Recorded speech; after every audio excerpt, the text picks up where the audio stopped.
visionary, revolutionary.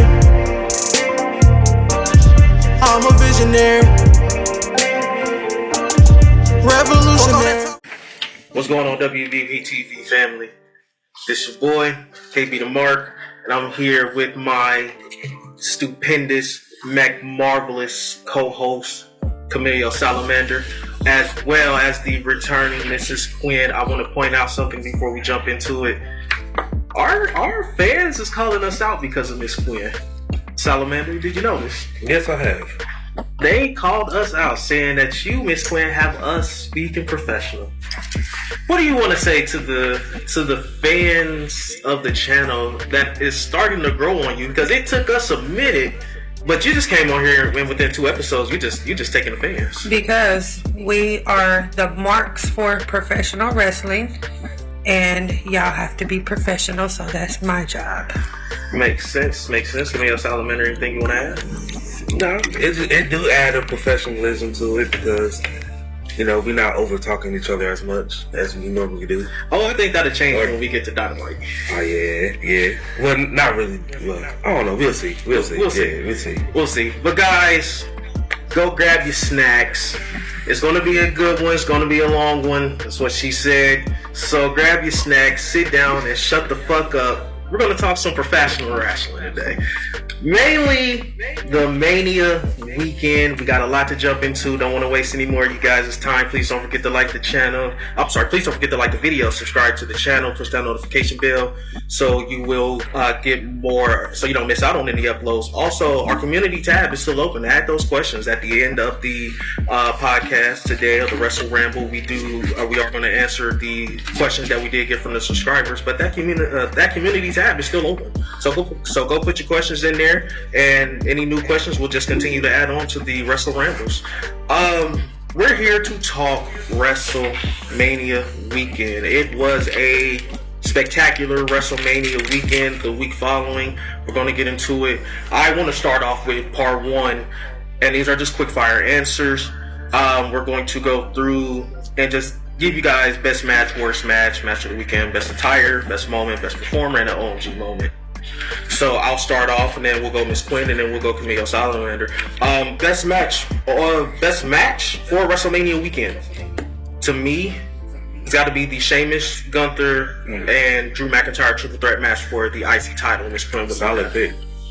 My match of the weekend, or best match, would be the Undisputed Tag Team Championship match. Solid pick. I actually got 2. That's tied. I got Roman and Cody, and I got Seth and Logan. Nice. You can't go wrong with that. I don't know which one to pick. That's fine. You can always tie. Worst match of the WrestleMania weekend, I'm going to go with the women's showcase. That was going to be mine too, KB, because it wasn't great to me. That's mine as well.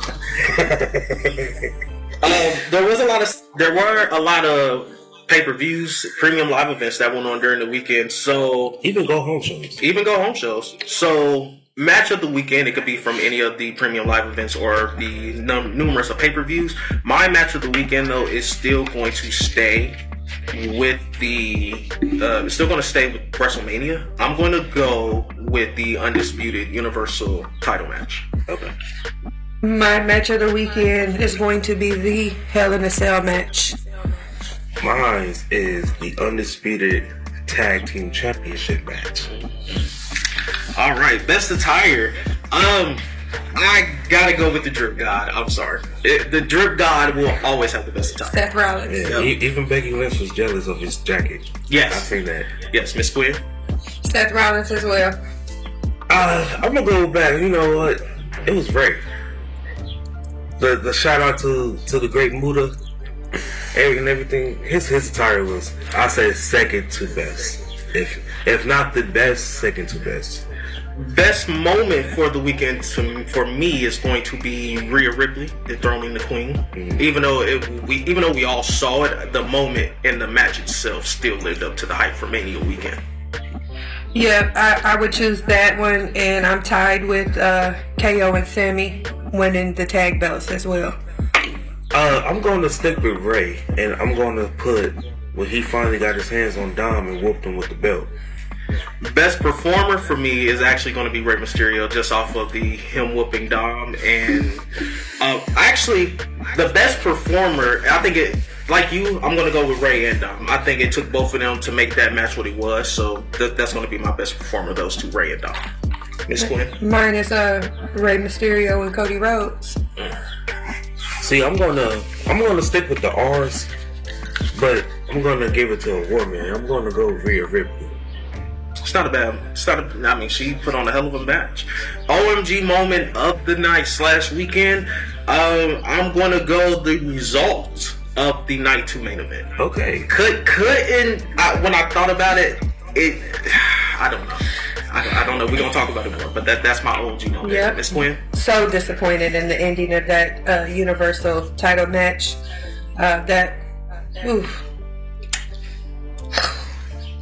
Camille Solomon. I'm gonna stick with the R's again. I'm gonna go Roman's pinfall, but not only Roman's pinfall, I'm also gonna give it to night 1. I think it was night 1, I believe so. But when Angelo Dawkins laid down Braun Strowman. Oh, love it. Jumping into Ring of Honor, Supercard of Honor, I'm going to breeze through the results and then we'll touch on what we want to touch on. Don't breeze through them all. No, I'm not. That's what I'm saying. I'm going to breeze through the results and then we can touch on what we want to touch on. AAA Mega Championship on the line. El Hijo del Vikingo defended against Commander. He won, retained the AAA Mega Championship. The Embassy versus AR Fox, Blake Christian, and Metalik for the Ring of Honor 6-man championships. The Embassy did retain there. Ring of Honor Women's Championship is on the line. Athena defends against Yuka Sakazaki. Athena retained. Ring of Honor TV Championship was on the line. Samoa Joe versus Mark Briscoe. Joe retained. We then had the Japanese ace, Hiroshi Tanahashi versus Daniel Garcia. Hiroshi Tanahashi got the win. Hold your criticism, Salamander, until I get through the results. Reach for the Sky tag team ladder match. Aussie Open, Top Flight, The Kingdom, LFI, and the Lucha Brothers for the vacant Ring of Honor tag team titles. The Lucha Brothers did win. They are now the new Ring of Honor tag team champions. We then have Wheeler Yuta versus Katsuyori Shibata for the Ring of Honor Pure Championship. That was won by Katsuyori Shibata. He is now the new Ring of Honor Pure Champion. Main event for Ring of Honor, we had Claudio Castagnoli defending against Eddie Kingston for the Ring of Honor World title. Claudio Castagnoli did retain. I don't have too much I want to touch on with this. I thought it was a decent pay-per-view. It definitely didn't live up to what we got on last year's Ring of Honor, Supercard of Honor, because I think that was one of the FTR matches. So that definitely, it was better last year, but it was still a decent pay-per-view. But I know Camilo Salamander definitely wanted to touch on that Reach for the Sky ladder match and the spot that unfortunately put Dante Martin on the show. Salamander, before you go, I do want to give you your flowers because I have seen over the past 2 days some disgusting shit when it comes to how AEW has handled his injury on TV, which to me I don't like. On Rampage, they did a QTV segment, and one of the ladies in the QTV segment had told QT Marshall to break a leg, and his response was, "Break a leg? Who do you think I am, Dante Martin?" Didn't like that.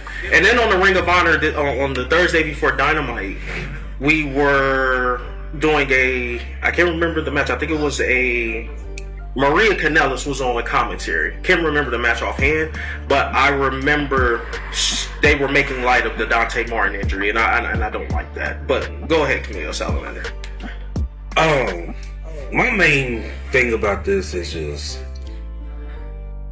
I honestly think AEW and Ring of Honor need to chill out on the spots.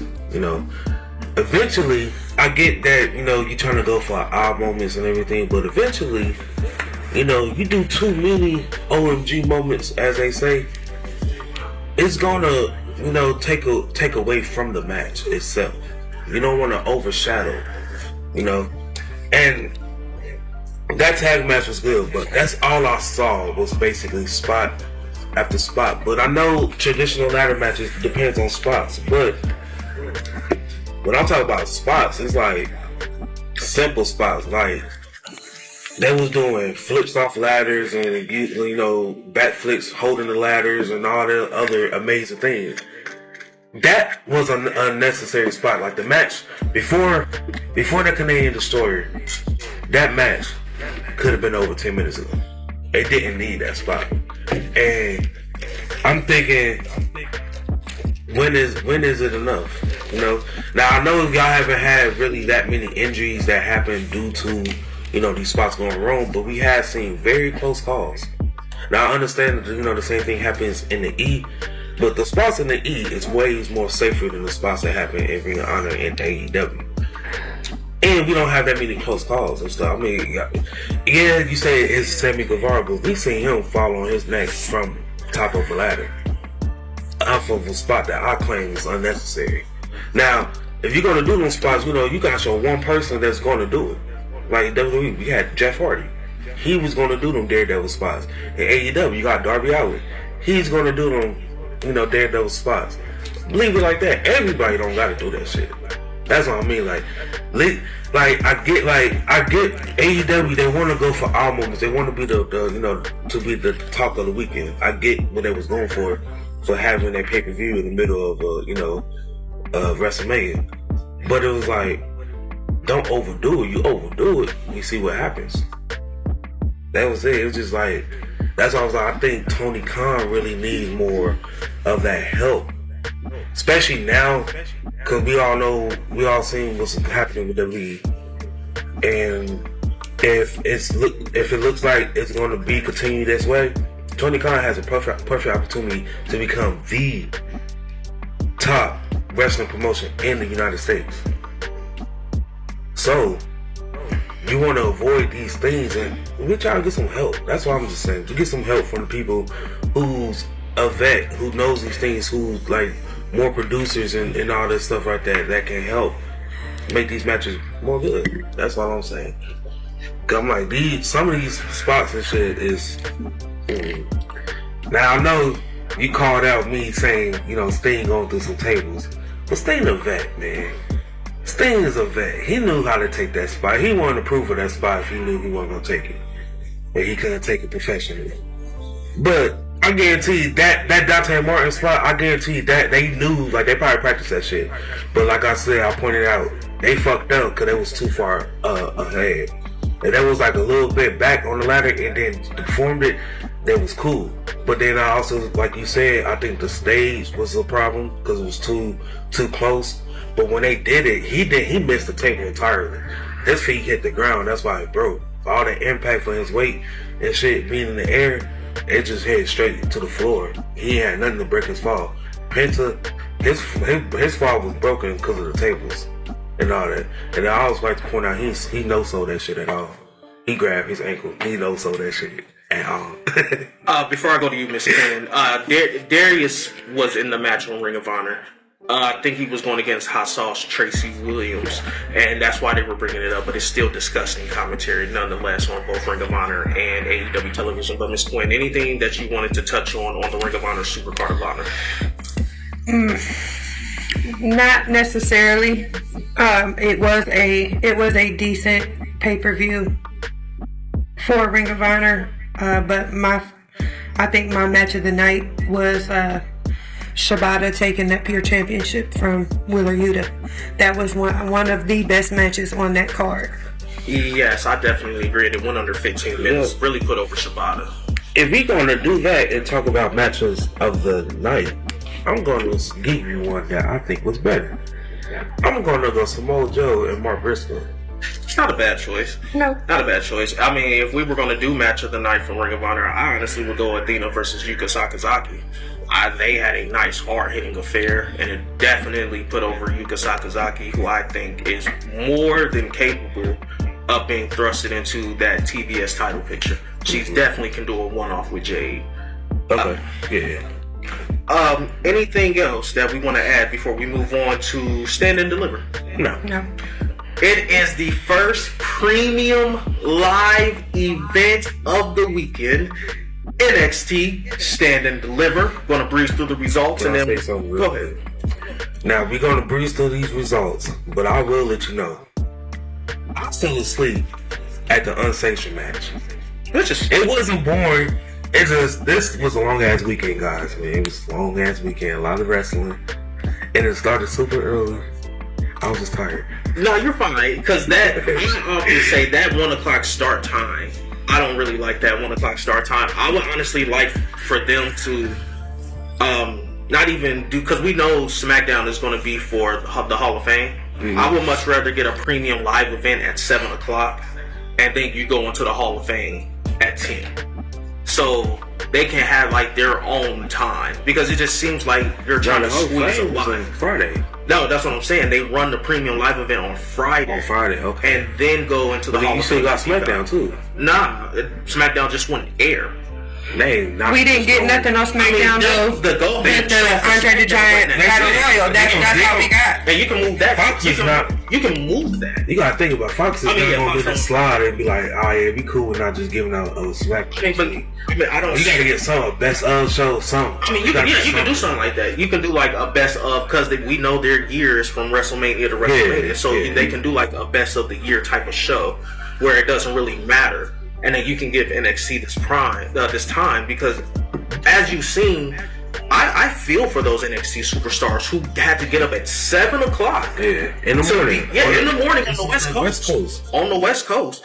To be at the stadium probably 8 o'clock.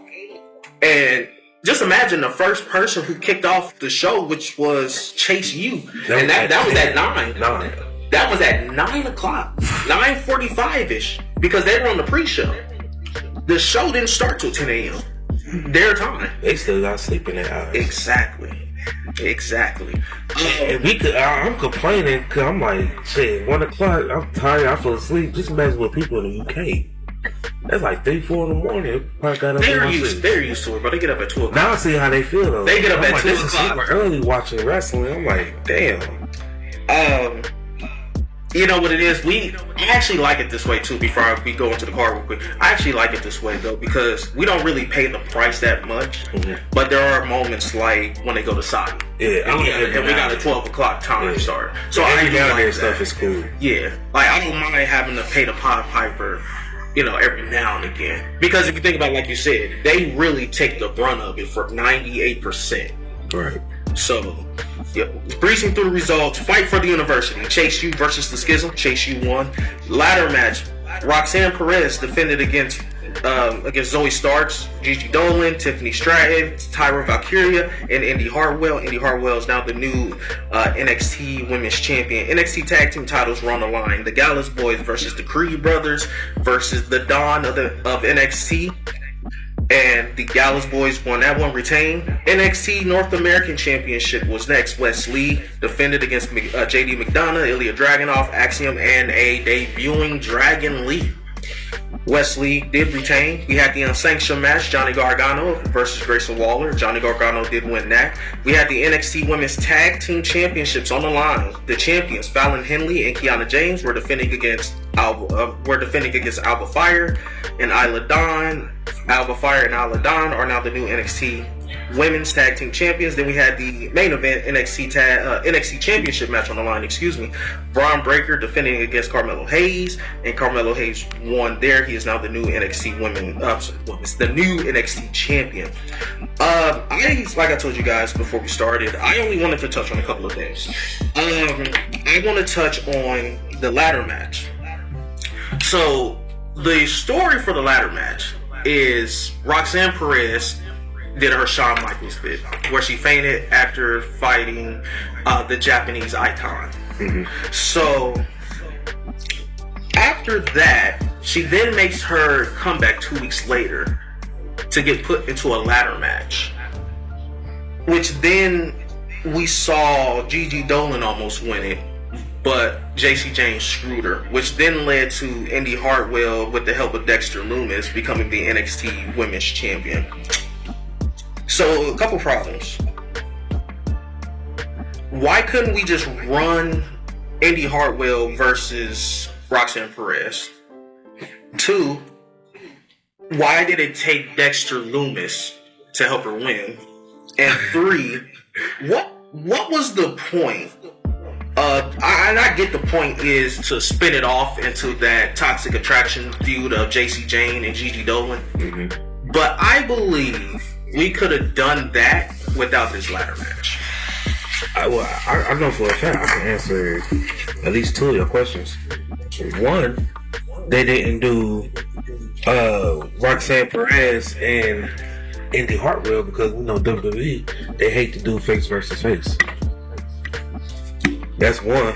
Two, they used Dexter to get Indy over because they knew it was gonna be a huge pop to see them together again. And that's simple. That's just it. I mean, simple WWE booking. It's not good, Miss Quinn. Go ahead. Before you go, Miss Quinn, I don't want anybody to take it the wrong way. I love Indy Hartwell. I'm glad that Indy Hartwell's the NXT champion. Because remember when Pac had his title match for the, I want to say it was the All Atlantic before they changed it, and you asked me like, who do you think is going to win? And I told you I know who should win. Mm-hmm. I was thinking the same thing going into this ladder match. Mm-hmm. I know who should win. I know who deserves to win. But what are you going to do? Right. But go ahead, Miss Quinn. I mean, even that's one of those matches to where it's like they threw it together. And granted, yes, I love that Indy Hartwell won because now she's got her push finally. However, I guess it is just so many other ways that match could have happened. And Salamander's right, they're not going to do a face versus face. And they had to do the toxic attraction breakup. I mean, Gigi Dolan and JC Jane, they have to, it's like they had to throw that in there just to see who's the better person. But of course we knew JC Jane was going to interfere because she wasn't going to let Gigi Dolan win. No, and I definitely agree with that. I just think that there were numerous ways to get to Indy Hartwell winning this. And the shows after Mania are meant to hype it up. So what if we just did Perez versus Starks? Starks beats Perez. Mm-hmm. She comes out on Tuesday. Oh yeah, I dethroned Roxanne. Nobody else has been able to do that. And Indy's music hits. Hey, you dethrone her. Put it on the line against me. The same way it happened on Tuesday night. It was just vice versa. Yeah, we could have done it just like that and still got Indy her moment. Mm-hmm. That's what confuses me about this. Camille Salamander has been talking about Joe Coffey or Mark Coffey? Joe Coffey. Camille Salamander has been talking about Joe Coffey and why he hasn't been with Gallus. We got the Gallus boys return. And he said he wants to win singles gold. But I don't see him winning singles gold in NXT. Mm-hmm. The title picture is all jammed up at the moment. At least the North American titles. Yeah, then the NXT title too. That's jammed up at the moment. I mean, I think at this moment he can go for at least a North American title because I don't really think it's jammed up. I mean, because he basically put a end, not really an end to it, but I mean he beat at least 3 competitors who was or 4 competitors who was challenging for the title. Now, yeah, at least out of them 4, they gotta have at least a match to determine a 1-on-1. Well, he just beat Axiom on Tuesday, so we can cross Axiom out. Dragon Lee's a face. Dragunov's a face. I really don't want to see Wesley McDonough. Nah, you need Joe Coffey. Joe Coffey need to go through them people to make his way up there. I'm saying for Wesley, he ain't got nothing to prove because he beat them. So I'm saying as of right now, I think the title picture is actually open because the people who is worthy enough to challenge for the title, he already beat all in one night. Okay. Plus, it's after Stand and Deliver at this point is NXT version of WrestleMania, so it's a fresh start for everyone too. Right. So I think he can squeeze up there. Okay. Miss Quinn, did you want to add anything to NXT Stand and Deliver? No, just the Braun Breaker Carmelo Hayes match. That was That definitely did not live up to it. It didn't. It didn't. It definitely did not live up to it. I thought we were about to tear the house down. The Trick Williams interference I don't like. We'll give You know what's funny? And I told Salamander this.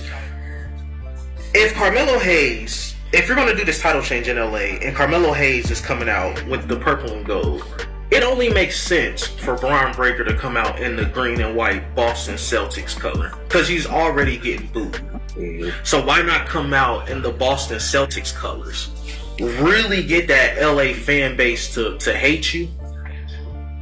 But I still don't agree, because Carmelo, I guess, because when you look at the feud from the standpoint of WWE, Carmelo Hayes is the heel. Even though he's getting cheered, he's the heel. But when you look at it from the fans' point of view, Melo's the face, and Braun Breaker's the heel, and Trick Williams helping Carmelo Hayes win doesn't make sense. Nope. It makes absolutely no sense when we look at it from the fans' point of view. But I guess in WWE's eyes, that looks like a heel trying to help another heel win. But I still don't understand. I mean, I think we well established that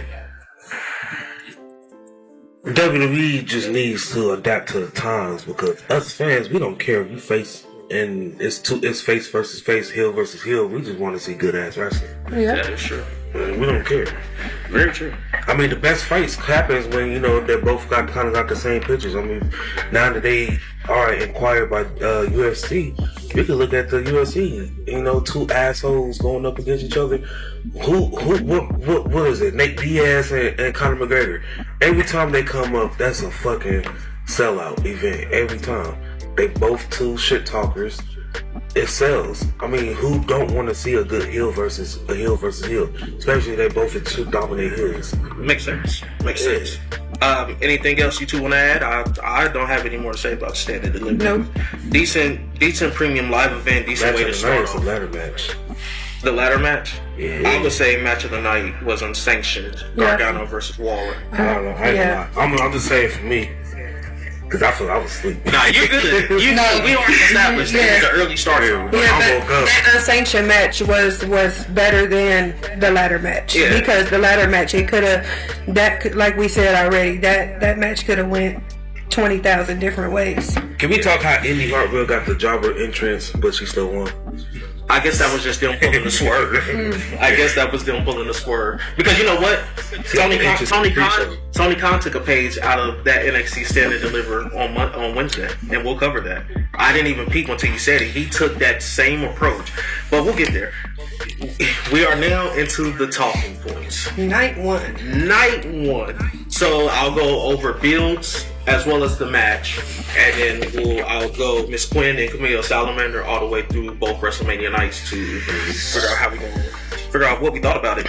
John Cena challenges Austin Theory for the United States Championship. So this was basically built around Austin Theory trying to make John Cena respect him, and John Cena basically burying Austin Theory. And Austin Theory, John Cena burying Austin Theory over just not being ready and not being good. It then led to WrestleMania Night 1. Not going to lie, it's not like the match was bad. It just did not live up to what it should have been. I honestly would have given this to Cena, because I think Austin Theory needed that, what John Cena described in the promo, where if you win, you're damned. If you lose, you're damned. So I think this should have been Cena's 5 moves of doom, and that's how we go home. Whether he's there or not, I don't care. But to start off the weekend right, I think we should have went with a Theory burial.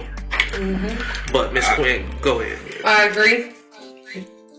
And I think the only reason why they let Theory win and Cena put Theory over is because of his Hollywood schedule.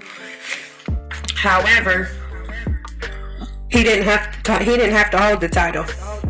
Or I think what would have been great was for Cena to win and then Lashley take the United States Championship off of Cena. And then that would have really gave us the actual Theory versus Lashley match that we didn't really get, because we had the Brock interference. We've had so many interferences in that actual title match between them two, including Seth. So, yeah, it didn't live up to what we thought it was going to be. I share why, because I do think that too. It didn't live up to what we thought it was going to be, but I think the reason why is because we already knew the outcome of it. Because, like I was telling you, KB, I think the worst thing that happens in the world of professional wrestling is social media. The fact that we knew that John Cena was going to go back to finish or to start shooting, was it season 2 or season 3 of Peacemaker, we knew he wasn't going to win because of his scheduling conflicts and stuff. So we knew that was coming. Another thing is, I told both of you that, you know, Theory, he was going to win, because if you really want to get somebody over as the future, he had to beat John Cena. What other way to get him over? If he lost to John Cena, he would have to start calling himself the future. But you spent all this time deeming him as a future, you had to. And stuff. Now, I don't want to see Theory as a babyface, but I think this work at it. Like, damn if you do, damn if you don't. He getting some type of reaction, whether it's cheers or boos when he come out of the seat. If you booing him and he's a heel, it's working. I had a conversation like that with my brother, and I know we'll touch more on it. But when Dom on Friday tried to cut a promo, every time he raised the mic to his mouth, whole arena, loud as hell, nuclear heat. And I was like, that's what you want. He was like, or he just sucks. I'm like, no. If you're not getting no reaction, you suck. But if you're getting some type of reaction, yeah. If they throwing balls, like beach balls and shit, when you wrestling, yeah, you suck. But if you cut a promo and there's crickets, you suck. Yeah, it's indifference. Like, that's the one thing in professional wrestling you can't have is indifference. And Austin Theory definitely doesn't have indifference. But, you know, because I have a friend, and this friend of mine has told me consistently that Austin Theory is not that guy. And I raised the question, why? And he can't wrestle, he can't talk. I'm just like, I tell him, I'm like, well, he's been handpicked by Vince. And that's the thing. Anybody that Vince is handpicked is a star. Yes. I can say the only one that you can even argue is Roman Reigns. And that's because he wanted to keep... No, listen, that's because he wanted to keep him face for 7 years. But we knew Reigns' demeanor it screamed heel. Yes, of course. But even Roman as a face, he wasn't... I would say that his only struggle was his mic skills, but he could still wrestle and everything. But it was because you wanted him as a. I think the reason why, because Roman as a face is not going to work scripted.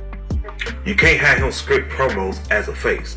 If you want him to be a face, let him get him freedom mic. Which, if you go back to being a face, I think he proved himself now. So if you go back to, if he ever have a face turn, I think he will have that mic freedom and stuff. But like, yes, I agree with that. Name one person that Vince haven't stood by that didn't get over. Even Drew McIntyre got over. And so when Drew McIntyre was considered the chosen one, he was over for that moment. But what? When he came back, he became that guy. I mean, look at Taker. Look at Taker's career. He handpicked under. He created that. He created him. He came over. I saw in an interview. Undertaker was talking about when he left WCW, because they was basically, pooping on him. Basically, like, nobody gonna work with you. He left with the WWE. He tried out for him. Paul Heyman got him a tryout. Boom. It didn't really go that well. He was like, dang. Vince basically called him because Vince, basically they pulled some strings for them to get, for Vince to get him another shot. So Vince called him one day, called him the Undertaker, and he was like, basically that's your new gimmick. And then ever since then he ain't never turned back around, and that's why he gave him so much loyalty to Vince, because you stuck with me, but you didn't have to. So I'm gonna return the favor. But also at the same time, like I said, shit, that was a wrestler that Vince didn't look at and was like, nah. But he thought of a character that, you know what, I'm gonna see if that's fit victory. And the fact that he took that character and made it even bigger just screams volume. Like, Vince, if he sees something in you, you got it. No matter who you are. It's a lot of them. Miss Quinn, anything else you want to add? No, I don't add anything. I mean, everything about Theory is facts. He didn't cut good promos in the beginning, but however, he was handpicked by Vince, and Vince he makes a star out of everybody he handpicked. So, I mean, for Theory to win, I see why. However, it just could have been, in our eyes, we could have seen it go 10 different ways. And, I mean, we got what we got. And that was the start of night 1. Yes, it was. Moving on to the men's WrestleMania showcase. Braun Strowman and Ricochet versus Alpha Academy versus Viking Raiders versus the Street Profits. The Street Profits did get the win.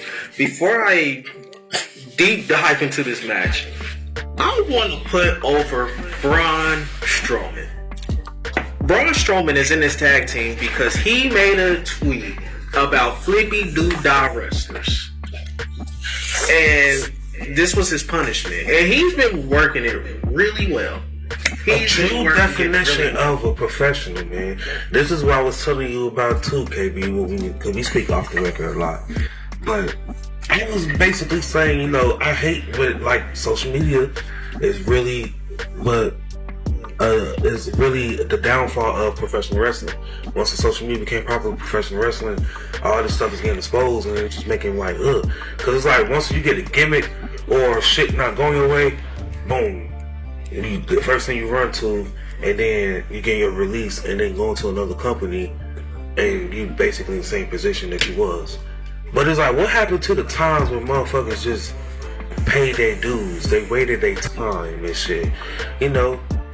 Gregory Helms, he was a fucking hurricane. He got that shit over. And then they granted him with a fucking year run of the Cruiserweight title. What happened to John Cena and shit? He was about to get fired. They seen something else and he made that whole gimmick and got that shit over and ended up getting a mid-card push and ended up going further with that shit. Batista, he was a fucking pedophile. That was his fucking gimmick. He was with Devon Dudley. That was his whole gimmick. And he changed that into the animal. And what we saw, and people pay your dues. You start off with some bullshit, I guarantee you're not gonna be like that the whole 5 years you signed with WWE. I mean, look at Rey Mysterio. He paid his dues in every company. He started off in ECW. Well, not started off, but ECW to WCW to the E. I mean, if it wasn't for people like Psychosis and Conan and people like that, we wouldn't have a Rey Mysterio. Yeah, you definitely got to be. So social media, that takes it back to Darby Allin's promo on AEW. Everybody goes to Twitter and complains, and then they get their way. That's the problem. Because the fans, they got more of an input, which is, I don't know if that's a good thing or a bad thing. Because it could be a good thing, but it could be a bad thing, because now when you go, shit not going your way, you got a good influence, you go complain, fans go back you up, and then now you're getting a push. But it's like, yeah, do you deserve it? Maybe, but it's like, everybody gotta wait their dues though. That's the thing. Like, what's the problem with that? I guarantee Braun Strowman, he was at the top. And then we seen him slowly going down. And now, he's working his dues right now. I guarantee 2 years from now, or a year from now, we never know where he'll be. He probably be right at the top again, back challenging for the title. Never know. But the Street Profits won the match. I think what most people take away from this match is Angelo Dawkins putting Braun Strowman on his ass. That's a highlight. That we never seen all the times he did that shit, from him being flipping the ambulance over with Roman in there, all that stuff, because he was just doing that stuff then. For us to finally see him get his ass laid down, yes. Angelo is. Like I'm saying, they don't push them now. They need to. Like I tweeted after that, I was like, y'all not gonna push Montez. At least push Angelo. So, They deserve it. so I definitely agree. Miss Quinn, did you want to add something before I go and say what I have to say? No, I mean, honestly, guys, my pick for the Men Showcase winners was the Viking Raiders. And even I was surprised how that match turned out, because I didn't think they were going to let the Profits win. I thought it was going to be between the Viking Raiders and Ricochet and Braun Strowman. And I chose Viking Raiders only because of everything that has been happening the past couple of weeks on SmackDown. Might I add, I will be challenging KB to mark at Double or Nothing because I watched Miss Quinn night 1 and night 2. I'm glad you said that, because Miss Quinn will be challenging at Backlash because I'm such a fighting champion. But that's fine. But KB, go ahead and finish this up. Thank you for I was so rudely interrupted here. So, I wanted to add just this small tidbit. With how that looked and the numerous other spots in the match, I honestly want to see Angelo Dawkins add that. That could be the lead up to a Montez Ford frog splash. Hot tag, pounce, boom, knock him into the corner. Montez Ford is up on the top rope. You can shock a crowd with a quick title change off just that sequence alone. They wouldn't expect it. So, but very glad that the Street Profits got the win. I'll wait, because I really want to tell you something about the tag team titles.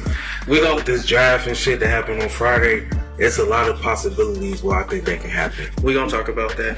But Miss Quinn, I want you to know that your pick was still validated with what happened with Ricochet and Ivar. So your pick was still validated. Moving on, the Drip God, Seth Rollins versus Logan Paul. Let's just talk about the elephant in the room. KSI being in the prime suit. So it's not okay. So looking back on it, this match was great. This match was absolutely fantastic. I would say my only problem with this is that I never even once thought Logan Paul was great. It never even crossed my mind. Mine either. But the match itself was still very good. Miss Quinn, go ahead. I chose Seth. That was my pick of the night for that match. Salamander picked Logan Paul, y'all. How could he do that? Knowing. But yeah, the match it was a good match. I would give that match I think a 9 out of 10 actually. Seth Rollins does what he does best. I want to get back to this, but I think Meltzer gave this a 5. This match was great. I mean, Logan Paul, he haven't showed us since he's been in the ring, first set foot in the ring. He haven't showed us that, he's not wrestling. Like, I get that he was a social media star and everything, but I hate how they try to play like, oh, he don't belong in this industry, so forth and so forth. But it's like, if you want to be technical, there's a lot of people who don't. But it's like, if he's paying his dues, he can be great. Allow him to pay his dues. I mean, like the Miz, he didn't get no respect because he was not a social media, he was a reality TV star and stuff. I'm pretty sure I know for a fact when you step from another industry going into wrestling, you have it more harder because you're not from the industry, so you have to pay your dues. But it's like, if you pay your dues, so let me ask why you. Shit on you? Let me ask you both this. Since you brought up the Miz, I absolutely adore the Miz. I am a huge Miz man. With how the Miz came in, was treated, stuck it out, and everything he's done after that, is he in the GOAT conversation? I mean, looking at the totality of his career. Coming in from reality TV, being kicked out of the locker room. He's a double Grand Slam champ. Double Grand Slam champ. So yes, he got Maurice. Yeah, he can be in the GOAT conversation. Yes, I would say if it's more of a me ranking it like characters, entertainment characters, yes, but wrestling aspect, no. Mm-hmm. But we just taking his character and everything over. I won't even say. I'm not even gonna say all that. I say he's a bona-fide Hall of Famer. I would say the Miz, which is funny to me because the Miz, like I said, coming from reality TV, the Miz wrestles better than I'd say 85% of that roster. There aren't too many people on that roster who can wrestle as good as the Miz. You can tell the Miz took it serious. Mm-hmm. And I think what made him hungrier is when he did get kicked out the locker room. Having to change out there, he saw the dirty side of it. Yeah. And go ahead. I was just going, my bad for interrupting you, but I think at this point right now, the Miz needs a good storyline to come back in as the professional wrestler side, because all we've gotten from Miz lately is just the entertainment portion. Hence, now we get Riddle and Miz Monday night. You know, he needs a good storyline, because the Miz can be, I agree with Salamander, he can be in the GOAT conversation, but he just needs a good story wrestling line, not so much of the entertainment part of it.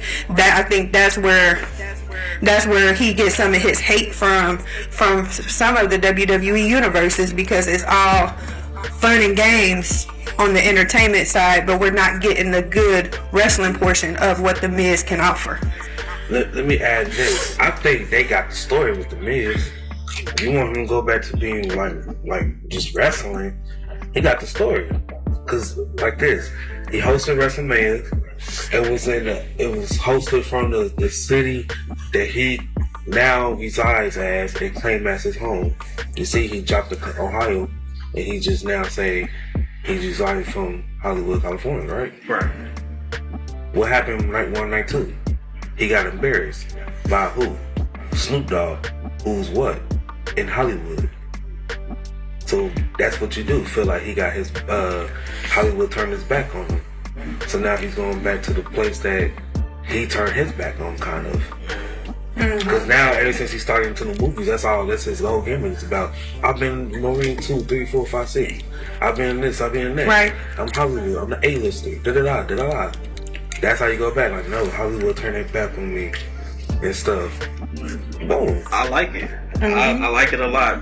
Anything else you want to add, Miss Quinn, on the Seth Rollins Logan Paul? No, I'm ready to get into the next one because I was disappointed. Oh, let's get into it. Trish Stratus, Becky Lynch, and Lita, the WWE Women's Tag Team Champions, Becky Lynch and Lita, against Damage Control, Bayley, Dakota Kai, and Io Sky.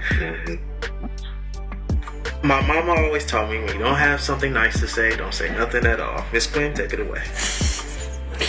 I was very, very disappointed in this match.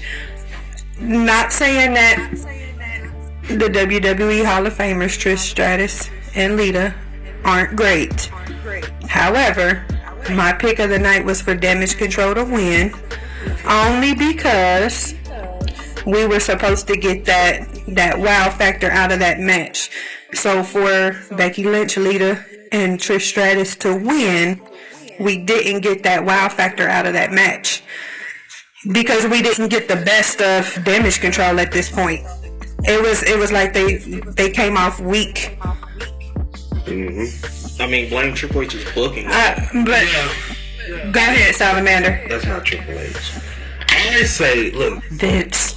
My mama said the same thing, but I'm going to speak my mind. She also told me to speak my mind, you know. And you're not going to say Lita and Trish is not great. I'm not saying they're not great, but I'm saying this. You could put, quotes, Camille Salamander. Okay, I give you your flowers. I was all with Lita coming back and stuff, but I see what you mean. She's slow. She's slow. They both is out of touch. And this kind of goes to if you guys been rocking with us since the beginning, you know this was an early discussion that we have. Like, should WWE stop using Hall of Famers and legends because we starting to see they rust in the ring. You know, it started with Goldberg, you know, damn near killing Undertakers. And then, you know, now with this, like, you know, this match was very slow paced. It was really ran by Damage Control and Becky Lynch. Really depended on that. But then at the same time, we seen what happened. Damage Control looked ass. They looked weak. They looked horrible. I see why, if that's the case, why Bayley want her release. Why she's not happy. Yep. I see why, if that's the case. But I don't think this got anything to do with Hunter, because if it was Hunter, if it was Papa H, you know Papa H would have had Damage Control win. I think this got Vince pulled by it. Why?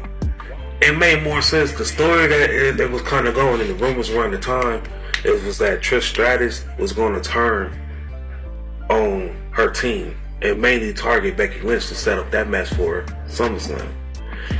And it made sense because leading up to it, when they asked her a question about, you know, Lita and Becky Lynch becoming tag team titles, she remained quiet. So it made sense. It kind of led up to like she on some hating stuff a little bit. But they didn't go that way. Now if they end up going that way, I think it's too late. You didn't do it. You save all your shocking moments from that too. And stuff. I think that's what they should have went. If it was Triple H, we knew Damage Control was going to win. The Hall of Famers aren't in their prime no more. So we're not getting the best out of our Hall of Famers, even though they can still wrestle. But what we expected in that match did not happen at all. And I agree. Papa H, Damage Control would have won that. And me and you, Salamander, we picked Damage Control to win that match. That had Vince written all over it. Look at Vince's history. Like, there's been a few times where, you know, the upcoming star did win against a legend, but most of the time, the legend overcomes. I mean, we could even go back in the triple threat, and I mean the handicap match for all the legends. No, Chris Jericho won, but he damn near lost at the same time. I mean, look at the John Cena Austin Theory match. I mean, you got a Hall of Famer and a legend, and John Cena was put down. So it would have made sense for the Hall of Famers and Becky Lynch to be put down by the new and upcoming stars. If you want your stars to perform the way that you want them to, you got to put them over, and they weren't put over in this match. And I ain't gonna lie, that John Cena Austin Theory match, John Cena didn't look that good. Nope. And it's not that Austin Theory didn't make him look good. I think John Cena itself didn't look that good. Like, he wasn't in wrestling shape. That's what the thing too, is. And the fact, like, he just looked rusty in the ring too. Like, yeah. Okay. Yeah, we're moving on because I don't have nothing to say. I don't have anything to say about that. Bayley, Mercedes Moné will be waiting for you in Japan. You won't leave that there. Dominic and Rey Mysterio. The two best fucking entrances during the two-night spectacle. Rey Mysterio versus Dominic Mysterio. Rey Mysterio coming out in the lowrider. Dominic being escorted like a death row inmate. Rey had 3 entrances. He did have 3 songs. He had 3 different songs. Yeah, Gin and Juice got bought out by Snoop Dogg in the lowrider, and then came out to Eddie's music and then hit his song stuff. Well, let me ask you this, because we're going to talk about this on Dynamite, but what's better, Rey coming out to Gin and Juice, or the Guns coming out to Many Men by 50 Cent in New York? Rey, of course, that's funny. But the Guns coming out to Many Men by 50 Cent, that did kind of shock me, and I did laugh. I'm not gonna lie. It popped the hell out of me, especially hearing them singing it as soon as it dropped. I'm like, Okay, but we'll get there when we get there. I say Ray because Ray's more believable. Okay. Yeah, and that's true. That's true. I'm just like, y'all doing this because y'all in New York. Yeah, basically. Yeah, It's like, if y'all gonna come out, if y'all gonna be in New York and want to play the biggest New York star, no diss to 50. You should have came out to some Jay-Z. Hey. well, I think it's just because of the hook for many men, and just it fit the scenario really good. It fit the scenario good, and it also fit the scenario that if you think about, that's kind of like the main song that most people know. Yeah, like it fit the stipulation very well. But Rey Mysterio versus Dominic Mysterio, I thought this match was fucking fantastic. The only problem I have is with Judgment Day still talking about their past feuds. Why do we do the Ray whooping him spot now? I feel like if we're gonna run another singles, we should have saved that spot for right there. But I love the match. I absolutely love the match. I love Bad Bunny getting into it to save Rey Mysterio. Definitely love it. And the right guy won.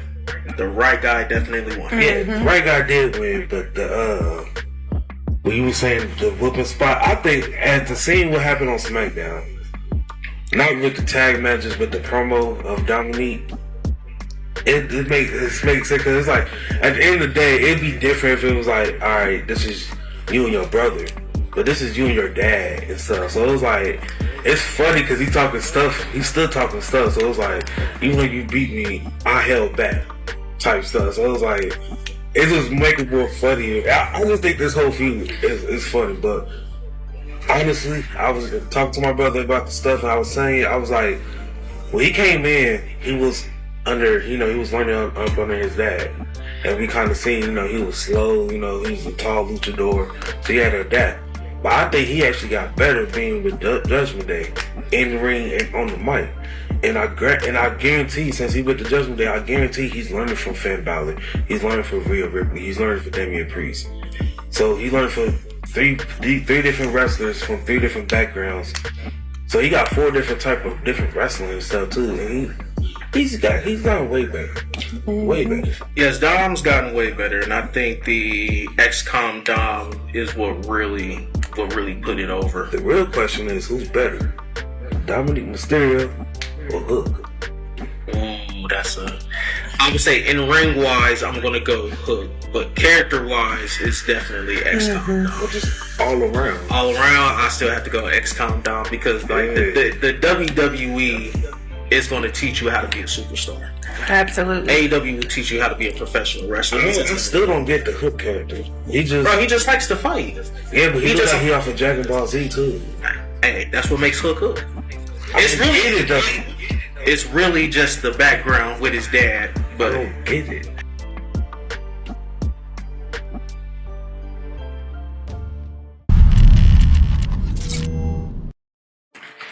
all right. We now have the SmackDown Women's Championship match. Charlotte Flair defending against Rhea Ripley. This build, I don't know. Maybe you two can correct me. I assumed that this build was built around Dom because Charlotte and Rhea they had interactions, but the interactions didn't really turn out to the storyline in which I was hoping it to be. But damn, when we got to the match, these two women, the argument for the weeks leading up is who should main event. Mm-hmm. Well, should it be the tag team championship match or should it be the women's match? Looking back on it, I would not have been mad if this main evented because these two ladies tore the house down. And I do love how they protected the figure 4, the figure 8. Charlotte could never really lock it in, and then when she did, Rhea got immediately to the ropes. I thought the finish was fantastic. The avalanche. What's the name of her finish again? Riptide. Thank you. The avalanche Riptide for her to get the win. My only problem is Charlotte, and why does WWE protect her so much? That's my only problem. I feel like Charlotte is bulletproof. She can take a loss and she'll still be Charlotte. But Miss Quinn, what did you think of the match? I thought the match was great. By tradition, with Rhea Ripley winning the Women's Royal Rumble, this match should have main evented night one. I get why they didn't, but at the same time, they should have, because like you said, these two ladies tore the house down. The storyline, I do believe it had something to do with Dom, but I also do believe that it had everything to do with when Charlotte took the NXT championship off of Rhea and put her out for that time, and she got injured. So this was part of the build-up as well. And congratulations to Rhea Ripley on her win, because she did a phenomenal job. This match, it was good. Like, I agree with you on the build-up to it. It wasn't looking promising. But the match, very, very much was marvelous. But Charlotte Flair is, some may not know, we reported on, that's why she looks so lean, because she's going into bodybuilding, and she was like on a strict diet and everything. But she don't plan on taking time off as per se. I heard two different reports. I heard a report that she's not planning on taking time off while she's doing the her bodybuilding thing. Then I heard a report that she is taking time off. I'm not sure. We will see. But she got to be protected. I said many times, she is the female Triple H. You know, out of everybody in the women's division, if you need a champion, the safest person to put the champion on is Charlotte. She's the female Triple H. Just like back in Triple H's run, you know, when you needed a champion that will, if all the top acts is injured, like we seen in 2008, everybody was damn near injured. Who was supposed to win the 2008 Rumble if it wasn't for John Cena coming back? Triple H. He was set to win, you know? He was damn near the guy. He was gonna be the guy that they was gonna push to put that title on, and how the booker, everything was going back then. We can go farther back. All them championship reigns he had.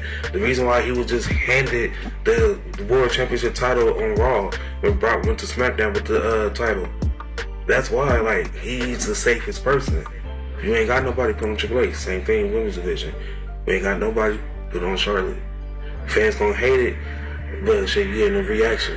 The hate to love Charlotte. I mean, shit, Charlotte get hate, Charlotte get love. The thing is, she getting a reaction. She's a generational star. A 14-time women's, was she 14 or 16? A 16-time women's champion. Is she 16? I swear Rhea said 14 in her promo. I don't know, but she said 14. But she is a Hall of Famer. Yes. She held the NXT, the Divas, the Raw Women's, and the SmackDown Women's, along with the tag titles. She is a Grand Slam champion. Only title she missing from her resume is the NXT Women's Tag Team titles. And I guarantee she'll get that shit before she hang them up. You know, honestly, I would love if she went down there, if JCJ is going to be down there for a while, I would love for her to go down there and handpick JCJ. I think that'd be a great tag. Man, that'd be dope. Even if they just hold her for like a month or some shit. Definitely. Miss Quinn, anything else you wanted to add to this match? No. I'm good. We are moving on to the main event. The undisputed tag team championships are on the line. The Usos versus Kevin Owens and Sami Zayn. Now, the build to this was built into the Bloodline story. So if you know the Bloodline story, then you know the build to this. They did a good job leading up to it, getting Kevin Owens and Sami Zayn back together. I will admit this. And Camille Salamander can attest that a lot of times WWE is very quick to put people back together and they don't let it play out. I absolutely love that they let this play out over months. And I love the fact that Kevin Owens' argument was basically, you pretty much watched me get my ass beat, but I saved you so your family wouldn't have to see it. And I love that. Mm-hmm. But when I look back over their respective careers and how they intertwine, especially in the E, Kevin Owens has always undercut Sami Zayn at his highest of moments. And honestly, the only time that I've seen Sami Zayn get revenge on the main roster is when they had their match, I want to say at Battleground in 2017. where he got his comeuppance, where he hit him with 2 Halua kicks. But I love how they, put the storyline together, and the match was absolutely fantastic. Everything about it was great. I think the part that sticks out to me outside of the ending is Sami Zayn's resilience. Sami Zayn's resilience in this main event match, to me, showed why he should be a future WWE champion or Universal champion, even if it's only for, let's just say, 1 to 3 months. The resiliencies from the super kicks and the 1Ds, and it kind of got hard to watch. But that's what you want in a babyface. If you're about to have a babyface overcome the odds, that's what you want to see. Sami Zayn was already a star. We saw that in Montreal. But this to me was Sami Zayn's "I'm here" moment, and I'm here to stay. Miss Quinn, you were very high on this match. Go ahead and take it away. This was my best match of both nights, or WrestleMania weekend. I loved it. The build up between Jay and Sammy, KO and Jimmy, the build up to the whole storyline was awesome. But that third Halua kick that Sammy gave Jay, that's what did it for me, because he had it at the second one, but I'm gonna give you one more for good measure. I'm gonna pump you up and basically give him the Shawn Michaels "I love you" before he super kicked Ric Flair moment. That's what did it for me. And man, I love to see where this storyline goes between Kevin Owens and Sami Zayn as the undisputed tag team champions. Salamander, what you think? This match is very, very good. After the result of this match, it's kind of obvious what they was going to do for night 2, but I think it went over a lot of our heads. I don't think they was going to go with, the same outcome both nights. But the match was relatively great. I'm not even mad about it. One thing that I just kind of hate about the WWE thing is that when they run matches like that we saw on Friday, Jey Uso versus Sammy 1-on-1, it's kind of quicker. But that's the thing I kind of hate about it is the premium live events is when you get the longevity, and then just this past Monday you kicked out. Just this past Monday 2 super kicks laid you out. But now, because it's a premium live event, I got to lay 16. That's the only thing I kind of nitpick about, but I'm like, other than that, it was a great match, though. It was a great match. Yeah. If you haven't seen the match, or if you have seen the match, go back and watch it again.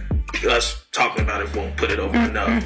The drama, the excitement of it all, everything about the finish to night 1 and night 1 itself was absolutely fantastic. Real quick, ratings. I'm honestly giving night 1 a 10 out of 10. Agreed. And just to clarify, yes, Charlotte Flair has been a 14-time champion, but I do feel like there's one missing because she was the Diva champ once.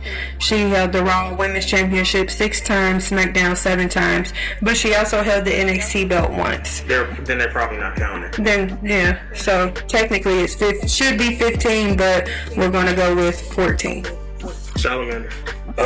I'm going to give it a 9.5, and the main reason why is due to that 6-woman tag team match. The women's showcase? No, that's night 2. The Trish Stratus, Becky Lynch, and Lee. Oh. Yeah, due to that, just if I just, we being all honest, I'm going to take some critique away from it because of that match. Every match lived up to it.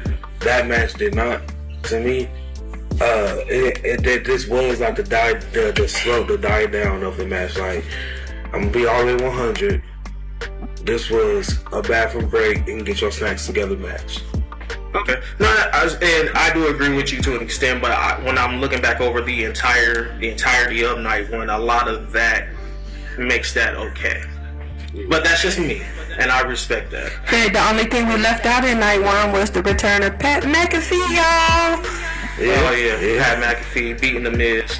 Man, that's filler. That was something to get ready for the Undisputed Tag Team match. I think they were just trying to buy us some time because they weren't ready. Yeah, all right, but I think, but we got to talk about it because we got to talk about what happened right too with that, the same segment basically. But with that, it was cool. It's great to see Pat McAfee back. But the thing about it, I realized with the match with Adam Cole on NXT, the match that he had at Austin Theory on Mania, and then this, he do the same shit in the same order. That's it. That will leave that there. Moving on to night two. I'm going to say this now. The title matches on this show, I absolutely do not agree with the finishes, but the matches themselves were fine. We are starting off with give me my flowers. We're starting off with Brock versus Omos. I told Salamander off the record that match was going to be great. And he told me it's Omos. It can never be great. And I said, just watch. It's Brock Lesnar. And we got a 5-minute match. Omos looked great. Brock Lesnar's the MVP. Never seen Brock Lesnar sell like this. He was selling his ass off. I thought I was watching Dolph. I thought I was watching Dolph Ziggler with the way Brock Lesnar was selling. He really put over Omos, and it didn't overstay its welcome. I called it as the opening match for night two. She did. Go ahead, Miss Quinn. What did you think of the match? Hey, Brock sold it. He had to sell it. Almost looked great. From what we've seen recently, they've just been kind of throwing him in with, the little nobodies just to kind of oversell his power and his strength. But his true potential showed in this little 5-minute match that we had against Brock Lesnar. Is it really his true potential, or was it just a selling of Brock Lesnar? Yeah, I mean, both. I'll say both. Because honestly, the match was good. It was, but I don't like every Brock Lesnar match where he faced somebody that manhandle him, and then the commentary going like, "Oh, we never seen Brock Lesnar in this position. We never seen him get so manhandled before." Like, yes, we have. Y'all said the same thing with Drew McIntyre. Said the same thing with Bobby Lashley. Said the same thing when Roman Reigns, he first faced this Roman Reigns character at WrestleMania 38 as a Tribal Chief. That's the same thing then. That's nitpicking. And now y'all saying the same thing with Omos. Like, it's the same stuff. Salamander, quit nitpicking. Same stuff. Anything else you two want to add? All I'm saying, Brock Lesnar, if he beat one more black person, I swear to God, I'm gonna call racism. For real. Women's Tag Team Fatal 4-Way. This was the Women's WrestleMania Showcase. Liv Morgan, Raquel Rodriguez versus Natalya and Shotzi versus Ronda Rousey, Shayna Baszler versus Chelsea Green and Sonya Deville. My mom told me if you don't have anything nice to say, don't say nothing at all. But, like Salamander, I'm going to speak my mind. This match was absolutely god-awful. Dog shit even. This match was absolutely terrible. And what made it worse is Ronda Rousey and Shayna Baszler won, and they didn't do shit in this match. They didn't do a damn thing but the cleanup. Ronda was hurt. I get that. What is it that she's hurt? Or did she just want a WrestleMania moment? She's hurt. Or did she just want a WrestleMania moment? I guarantee. Going into this match, we knew that Ronda and Shayna was going to get a push in the tag division. It's making the women's it's making the women's division more open. Charlotte, she's not champion no more. They say she come and go, or she just said she is taking time off. She's taking time off on TV. Bianca, it leaves more room for her to accept more challenges. We got a new champion, Rhea Ripley. Ronda, she's not in the championship picture. She's in the tag division, making that division better, because if you got Ronda in the tag division, you know Ronda's going to sell, so you're going to have her on TV. So you're going to utilize her. So that means more women tag matches is going to be on TV. So it's open shot for everybody. We knew she was going to win. There's been reports leading to Mania that she had suffered an arm injury. So we knew why she wasn't really involved into that match. But we knew if she wasn't hurt, she would have been involved more, because we seen her go. She can go. I think the only problem with Ronda Rousey is that WWE is trying to make her Ronda Rousey the character. And instead of just having her be Ronda Rousey, y'all got Brock Lesnar being Brock fucking Lesnar. Have Ronda Rousey be Ronda Rousey. You know? You got Shayna. Shayna is the one that adapted. You know? Shayna is the wrestler. She's a sports entertainer. Look, Ronda go out there. She know the moves. She know how to basically slam you on your head, but do it in a safely way to make you safe and protect herself as well. So let her go out there and be ruthless. Let her be the female Brock. That's what they need. We need that in the women's division. And if you're gonna do that, you can protect her more by putting her in the tag division, because you can have her go out there, shine a light on her offense, and let Shayna do the rest of the stuff, you know? Boom. Yes, Quinn? I ain't got nothing to say about this match, because I don't have nothing nice to say, because in my opinion, Raquel and Liv should have won. Which her thought process is again justified by what we saw on Friday. So, yeah. Moving on to something that wasn't bad, triple threat match. WWE Intercontinental title, Sheamus, Drew McIntyre, Gunther. Don't agree with the finish, but Jesus, these three men went out there and beat the crap out of each other.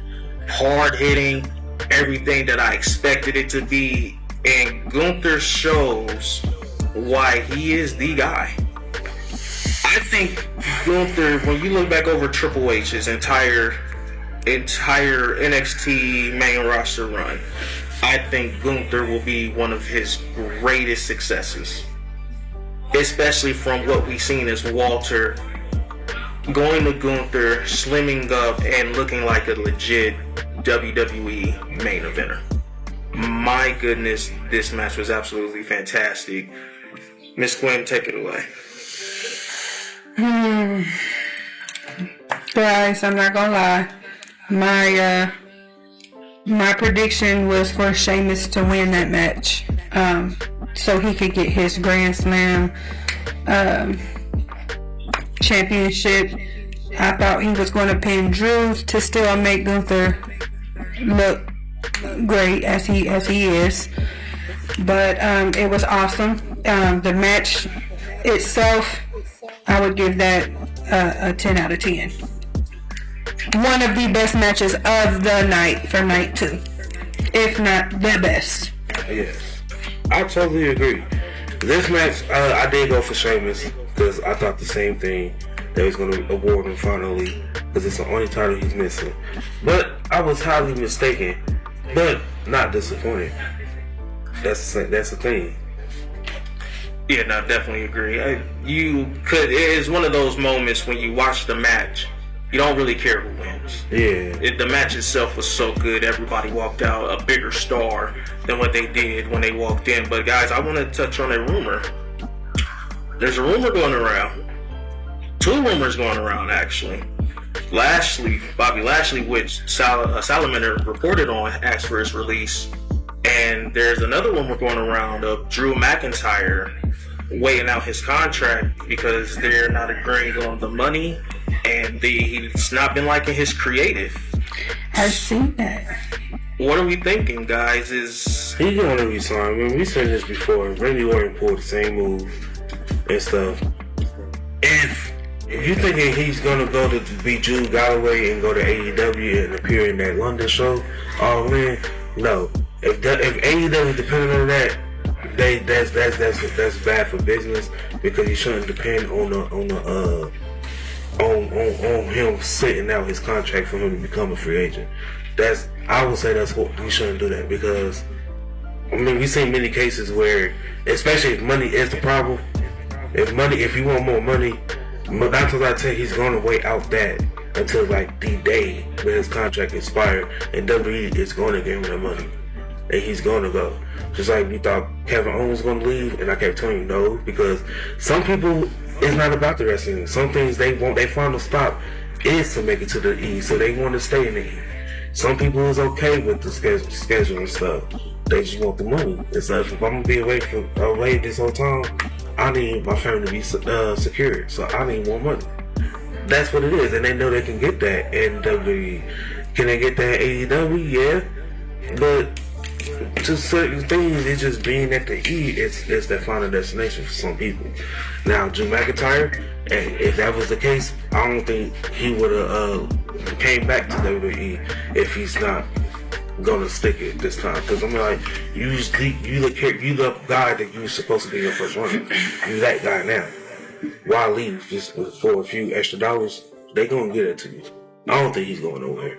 Bobby Lashley, on the other hand, I see his frustration. You know, he was getting pushed as a top guy. You know, they end up going that route, having him, because he got a little injury. They end up going that route, having him, you know, taking out the match. So they've been booking him. The way they've been booking him, he's still been booked strong. But it's like, they want to keeping him strong, but they don't know what to do with him. But it's like, it's obvious though, but I understand why they don't want to pull it yet. But from Bobby's point of stance, I understand that as well. You know, you couldn't even put me on Mania and stuff. Even if that's the case, I would have did that KSI stuff. But, you know, it looks like that was going to happen. But frustration, you know, he was supposed to be the champion. He did his stuff because he wanted Brock and Roman and stuff. But it's like, what was the point of doing that? So he dropped the title because of that. Then you put him back into the United States title picture just to set up Brock versus Bobby again. Have that match, have it end the way it did, just have us thinking he was setting up at an Elimination Chamber for him to face again for the final time at Mania, just for us to swerve that stuff and give us Brock and Omos, and then Bobby ain't got no match, and he just went to Andre the Giant Battle Royal. So it's like, now what? Because you gave what he was supposed to do, you gave it to Omos and stuff. So it's like, I get it, but I hope he don't leave either. Just clear. No. Nah. Yeah, I understand. I just think it's what's his contract gonna be? That he's doing a wait out. I don't think he's gonna leave, but if he does, it will be at that London show for All In. I agree with Solomon. I don't really see him leaving. If he does, though, I could see him at that Wembley show, but I don't think he's leaving. Moving on, we had the Raw Women's title match. Asuka challenging Bianca Belair. Bianca Belair did retain. Didn't like the finish. Loved the feats of power by Bianca Belair, powering Asuka up. I guess we should have seen the result earlier in the build when she got the mist and started being goofy with it. Mm-hmm. So I guess Bianca Belair is the smartest. Mm-hmm. Because she ducked the mist. Yeah, and she's the fastest because she ducked the mist. The match was fine. I can't hate on the match. The match was fantastic. Asuka Bianca is always a good match. So, but just don't agree with the finish. Mm-hmm. Camille Salamander, go ahead. I love the finish, honestly. I don't think the finish was bad. Bianca Belair retaining and stuff. I just hate that it had to be in the expense of Asuka. That's the only thing I hate. But I'm not mad at Bianca Belair returning. Like, I know KB, he's different, but I'm not mad at this Bianca title reign. And so, I mean, on Raw, she's the safest bet to keep the title on. Give it to Asuka. I mean, is Asuka gonna be in the same predicament as Bianca Belair? She's gonna be just holding the title and it's gonna be meaningless. So it's like, you might as well keep it on the same person and just keep letting her, you know, rack up historic reigns. So just go ahead. I'll give it to Miss Point before I make my point. You have a point, but this is to, backtrack on, as we said before, now we're getting ready to hit the WWE draft. So, yeah, Bianca is the safest on Raw to hold the belt, but you got so much more talent. I mean, Asuka, yeah, she could have held it until, let's say, the draft happened. I wouldn't have gave this match a 10 out of 10 because other matches that we've seen Bianca in have been 10 out of 10 matches. I think this was more of a 7 out of 10. But, KB, go ahead and take it. It wasn't, it could have been better. Let's just say that. So, to Salamander's point, my only thing with the Bianca Belair title run is the same thing I've been saying. It's been boring to me. And not only that, you're turning her into the female John Cena, which, she sells a lot of merchandise and she appeals to the kids, and that's the business side, which you can always keep her that way. Mm-hmm. But on the kayfabe TV side, she needs something else. And all you're doing is prolonging the heel turn that will inevitably happen because she's overbooked. Mm-hmm. You're overbooking her. You're turning her into a Charlotte Flair. You're turning her into a John Cena. And Salamander, I even asked you this. How long is it until we are sitting here saying another Bianca Belair run? Mm-hmm. Could have put it on somebody else, decided to give it to Bianca. Bianca's story made the Sasha Banks match great. The Bianca story with Becky Lynch trying to cut her hair and her cutting Becky Lynch's hair made that story great. There wasn't really a story here other than Asuka being spooky with the mist. But then again, how many times is it until we sit here and say it's another Bianca run? I get that point, but to be honest, I guess it's a little biased. Is the reason why I'm not tired of it, because she's a black woman. And name a time have you seen a black woman, black man in that predicament, in that conversation of, well, we ain't got no champion, give it to them. No, you're right. You're right. She's in the position where Sasha Banks should have been in. Yes. Have you seen how they treated Sasha as champion? Never really had any defense. Never really held the title that long. Naomi too. Yeah, I mean, they giving it to Bianca, righting their wrongs or whatever the case is, but that's why I'm like, I'm not bored with it. I'm cool with it. And so I know eventually it probably will get tiring, but I'm like, I'm cool with it for right now. Okay. And stuff. Gotcha. It don't bother me, basically. No, I get that. Miss Quinn, anything else you want to add? No, I'm good to move on to that Hell in a Cell match. The Hell in a Cell match. The Demon, Finn Balor, versus the WWE Hall of Famer, the Rated R Superstar, Edge. I absolutely adored this match, outside of what I would deem an unnecessary spot, the same way Salamander would say that's an unnecessary spot with the Dante Martin. Miss Quinn, did you see the picture of Finn Balor's staples in his head? Yes, I did. So, let me ask you. So, Salamander says that the Dante Martin spot is bad. And it is bad. I agree. I argue that Finn Balor wrestling with an open wound on his head is exponentially worse than a guy's turned ankle. My argument is, how can that be worse if they wrestle with open wounds all the time from blading? Whether if not, is this open wound happened because of a botch?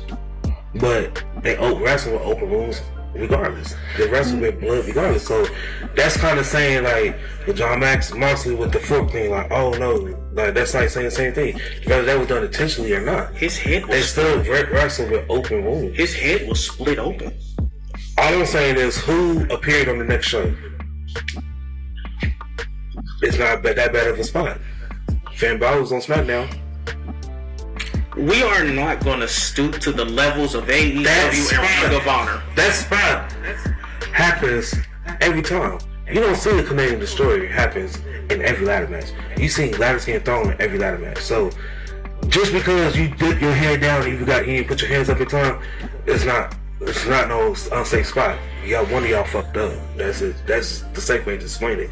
Now that happened in Ring of Honor, that's a whole different story. You know, that shouldn't have been called for. Whoever approved that spot, whoever the producer of that match, you got to approve that spot.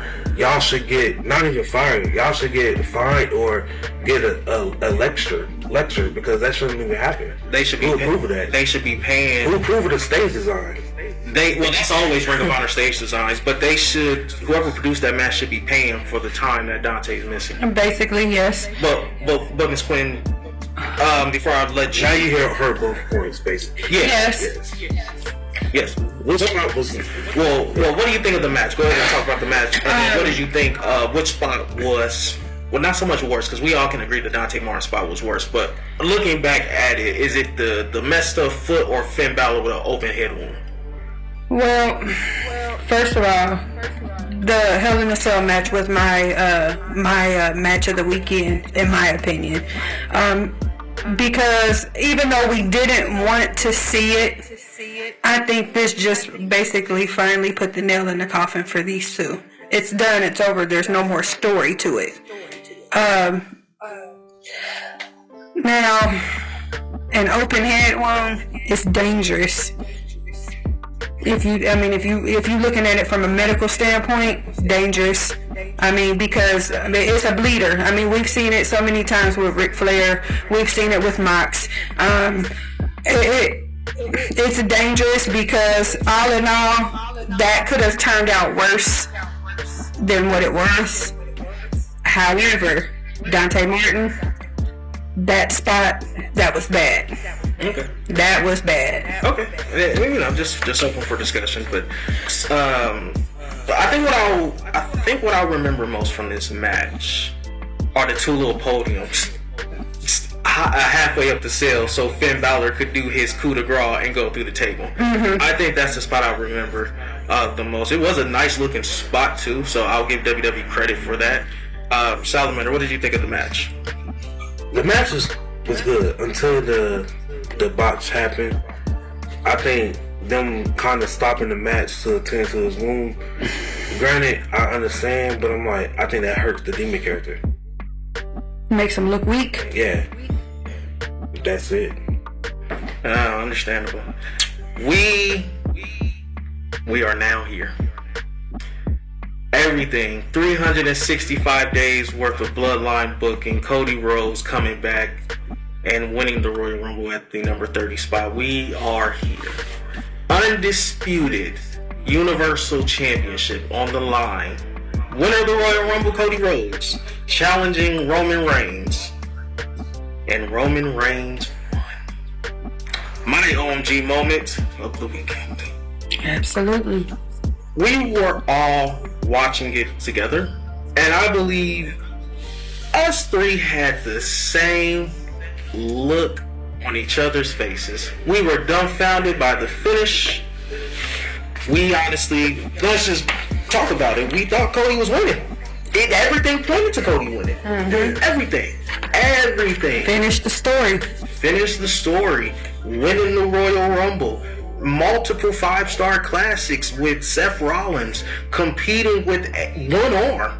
It all added up to the main event.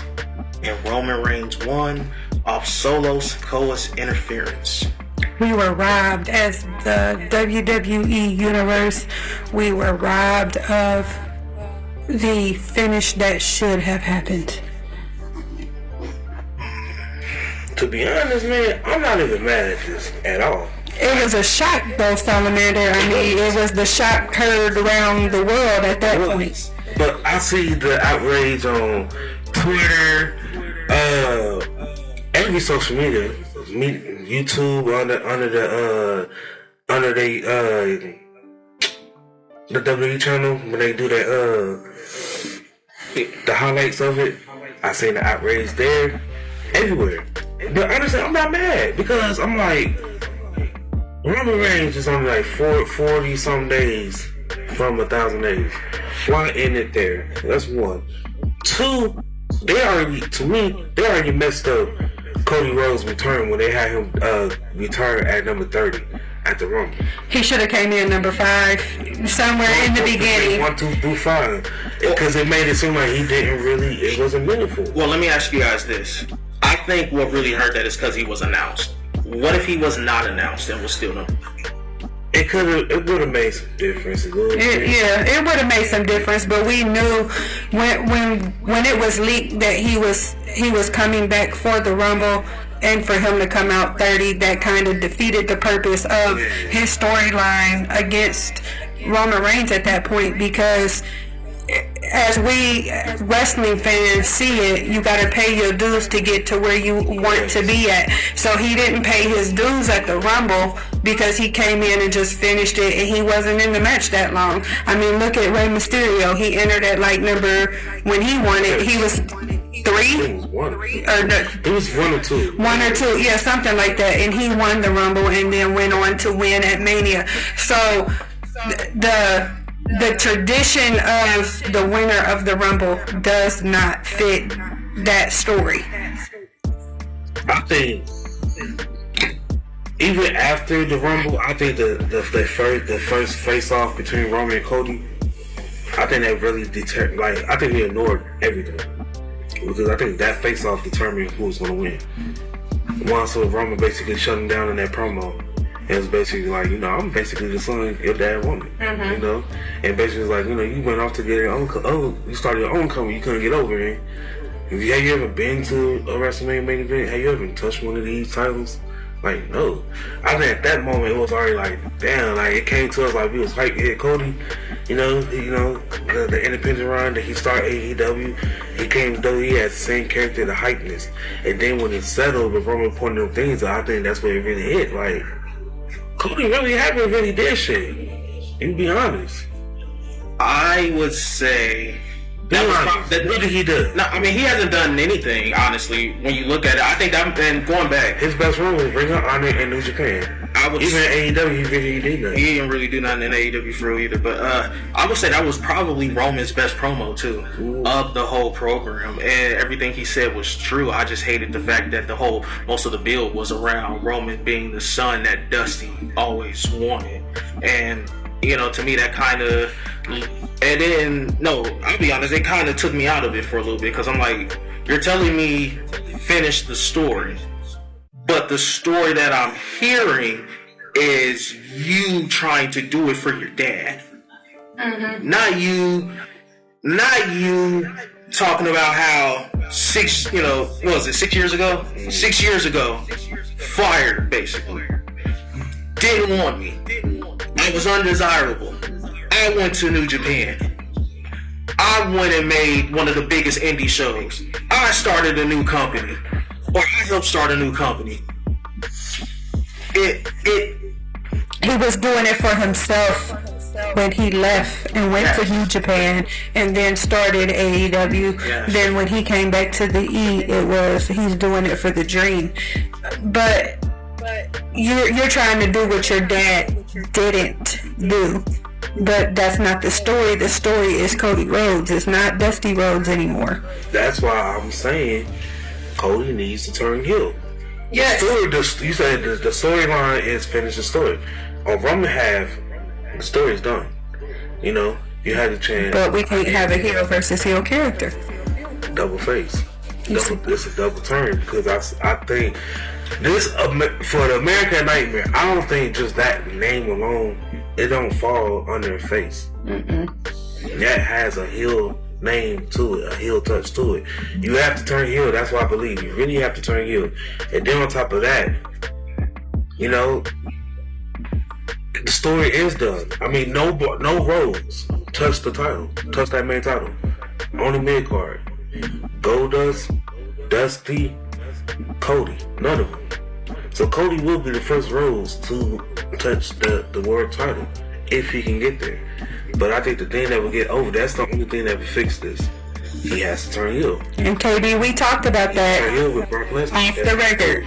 We did speak about a heel American Nightmare, and if we could have got that the night after WrestleMania, I think we could have had a better storyline.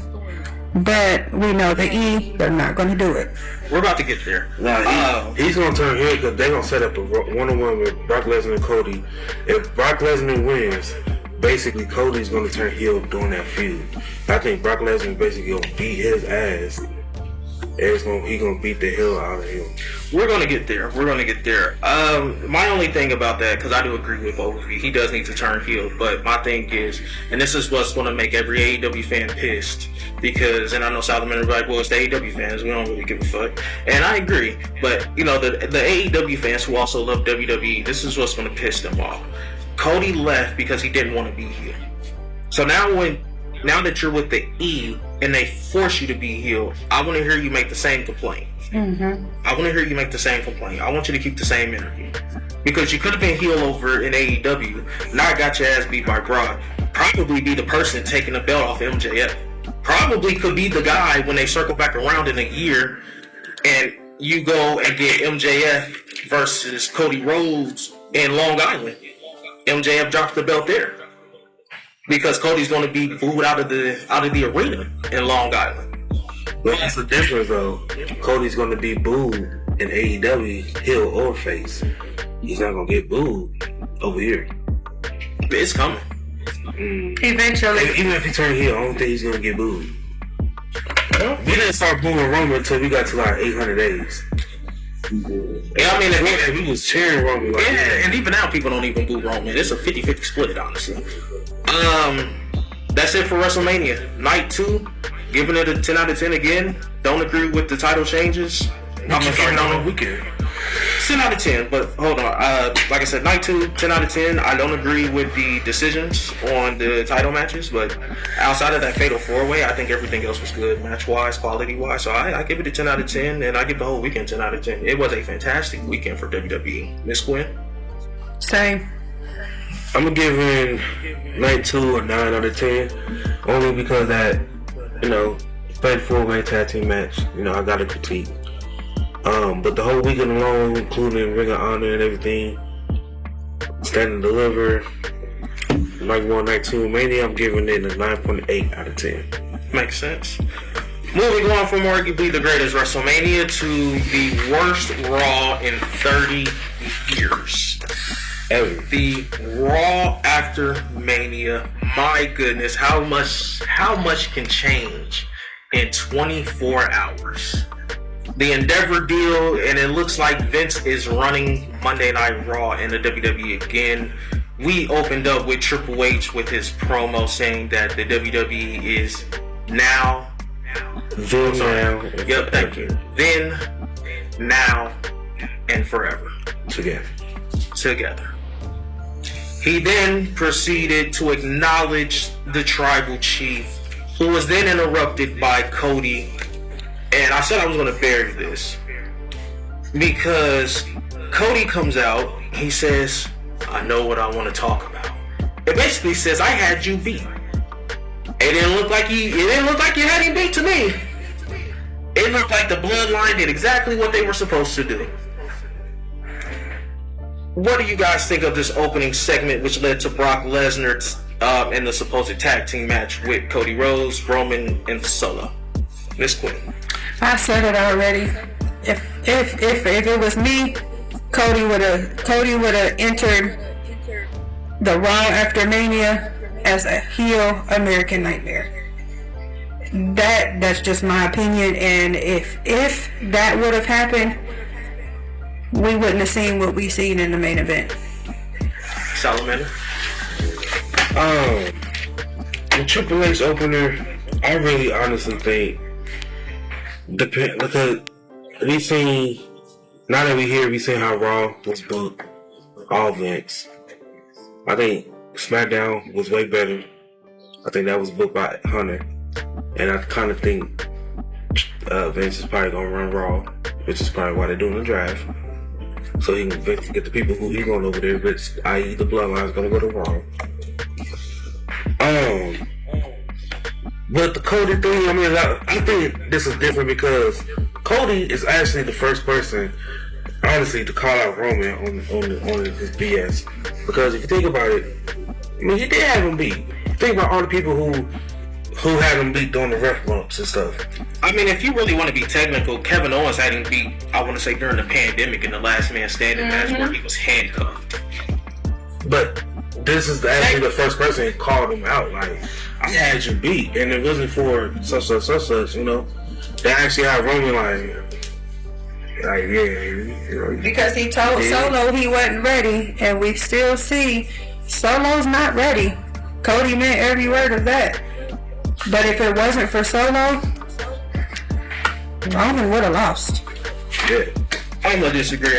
Cody, you didn't have him beat. The tribal chief is the tribal chief. Never doubt the tribal. I can't tell you, if he would have hit that third crossroads, he would have. If he kicked out, it would have been like 2-9-9-9-9-9. But he had him beat. He didn't have him beat. Moving on, Omos defeated Elias. Mind you, the first hour was commercial free. It was just full of filler ads. Yeah, it was just full of filler ads. Omos did some good shit. Like start off with the tag team champions, putting the title on the line as fighting champions, some stuff. I thought they was gonna do that, or they was gonna open up with Jay White. Oh, don't worry, we gonna get there. Omos defeated Elias, doesn't really care. Austin Theory defeated Rey Mysterio, and we only got Rey look weak after his WrestleMania win, shall I say? Dominique Mysterio. Friday. Dominique Mysterio came out, fought Bad Bunny. Bad Bunny got put through a table. All they doing is setting up Dominique Mysterio and Damian Priest versus Ray and Bad Bunny. Either Backlash or that. It's at Backlash. Or that He's hosting. SmackDown. SmackDown's at Puerto Rico too. They go home for Backlash. Well, what if it ain't got nothing to do with Ray and it's got everything to do with Dom? So it could just be Bad Bunny and the Dominic Mysterio storyline. It could be. But you know, Priest ties into that too. He made Priest brought Bad Bunny to the WWE. Yes. He had his tag match with Damian Priest. So true. Yeah, that's true. It ties and it makes sense though. Kevin Owens and Sami Zayn defeated the Street Profits. Thought it was a fantastic match. Really put over the Street Profits and the team of Kevin Owens and Sami Zayn. Absolutely it did. And the Street Profits, that gives them a little bit more of a... Well, their fan base is already huge, but... What I'm trying to say is, I guess, is when they were going up against the Usos, that it made them look weak. You know, their characters weak, but when they went up against Sammy and KO on Monday night, their character and their faction together looked stronger. I strongly disagree. How many times do the Street Profits have to lose important matchups? I mean, they just won Sunday. What was that, Saturday? They won Saturday. They win matchups to keep them in the title picture, but they lose it. They lose the important matchups to get them over as a team. Hence why eventually they may break up the Street Profits and Angelo Dawkins and Montez Ford go out on their own. They win matches, but when it matters, they lose it. True. There's always a Jannetty. There's always a Jannetty. But in this case, it's not. No, there's always a Jannetty. In this case, I don't think they both are Shawn Michaels. We know they'll never push Dawkins to the heights. They won't, but we know the true potential. Yes, we do. Of it. Seth Rollins came out just to be serenaded and left.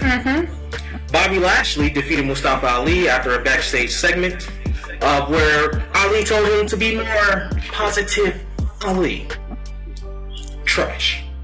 Absolute trash. God awful. We then had a Bianca Belair and Rhea Ripley face to face where they were hyping up a next year's WrestleMania match. I thought it did its job, and I do want to see these two ladies battle it out. I do too, and I think this could go back to a Becky 2-belt story, but Rhea Ripley holding both belts. You know what I was thinking? What? Since WWE and Endeavor and this UFC for merger, you know, UFC got one title for each weight class. What if they want to go back to that one title stuff? It's not a bad idea. Yeah. Definitely not a bad idea. I think that's probably what they might do that. There's not enough women talent to really maintain a 2-belt system anyway.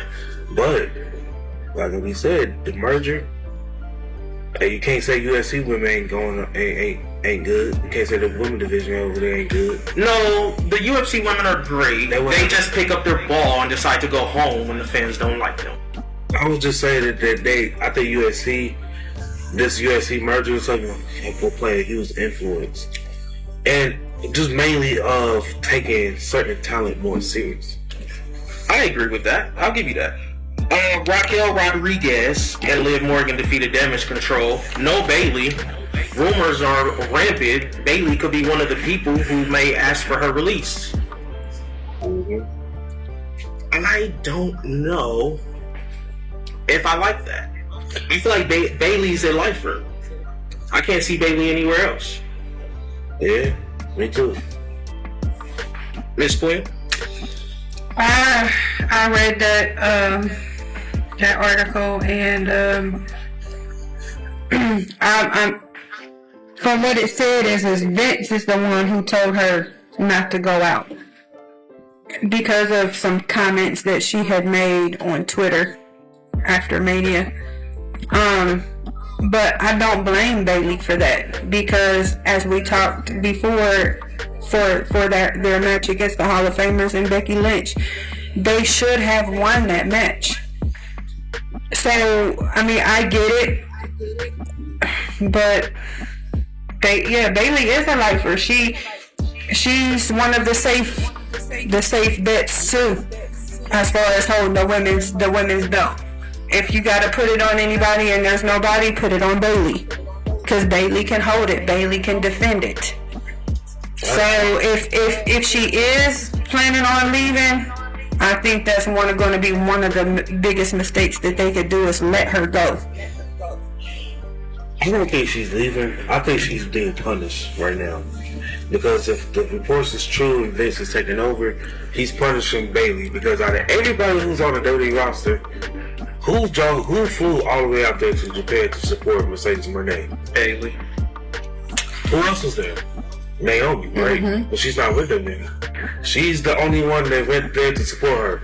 So if Vince McMahon back in creative, he's punishing her for that. True. I mean, that is true. That's a very... I didn't even think about that. Why Sheamus didn't get the title if Vince McMahon's back? He was pictured backstage with Mercedes Moné too. He was. I didn't even think about that. Didn't even think about but, that. I mean, okay, are you punishing Shinsuke for going to wrestle the Great Muta? That was approved. But because he got a W to WWE Hall of Fame. So that was approved. That was one of the cases where it was like when they allowed and stuff like I forgot what was for a moment where they collapsed. The Forbidden Door. Yeah. They opened the Forbidden Door.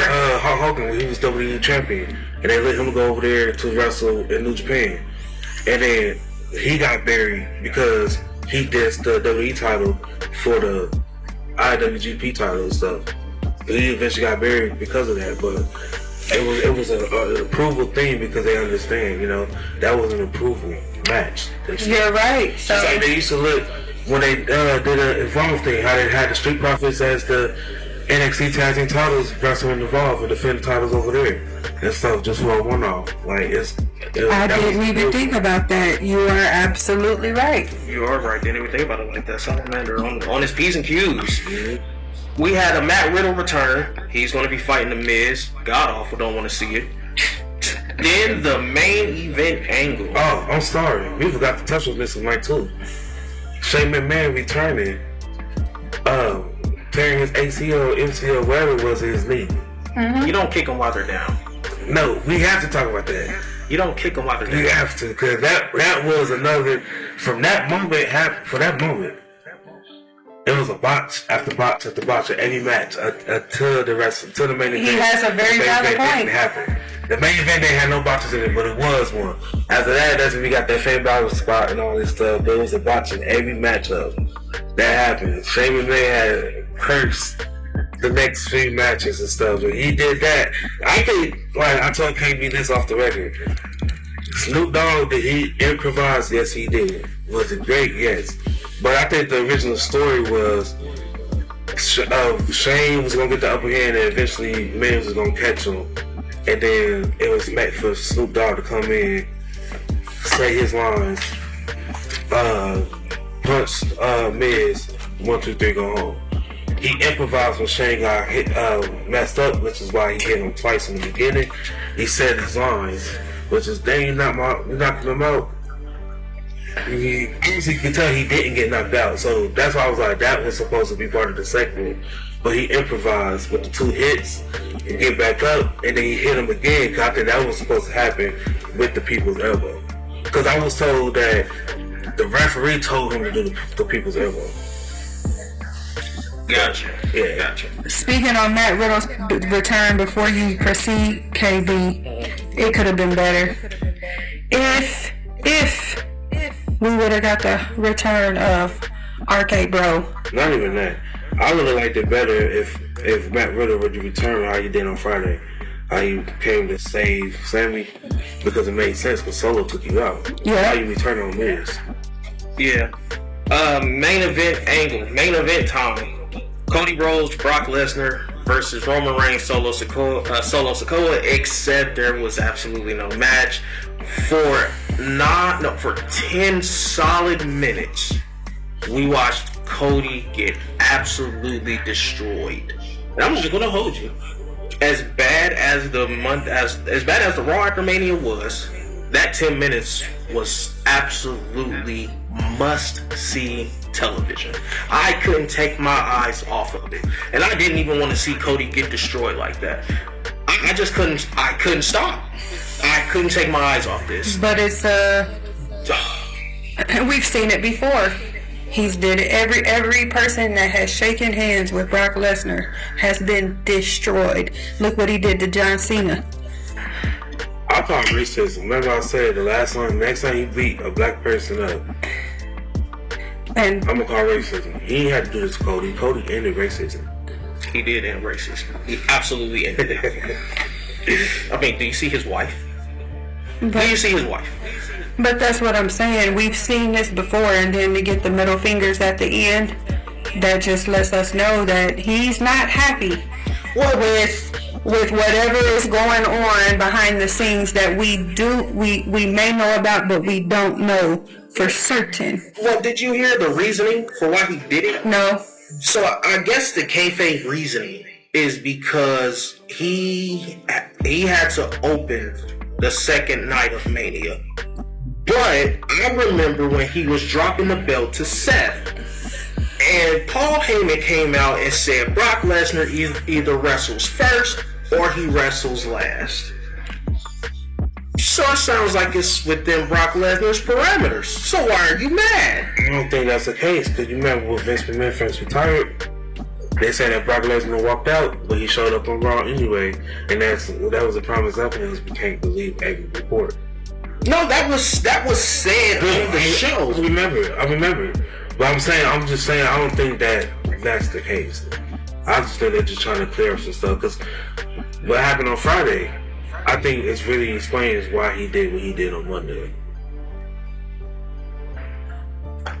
Really? Draft stuff, I'm telling you.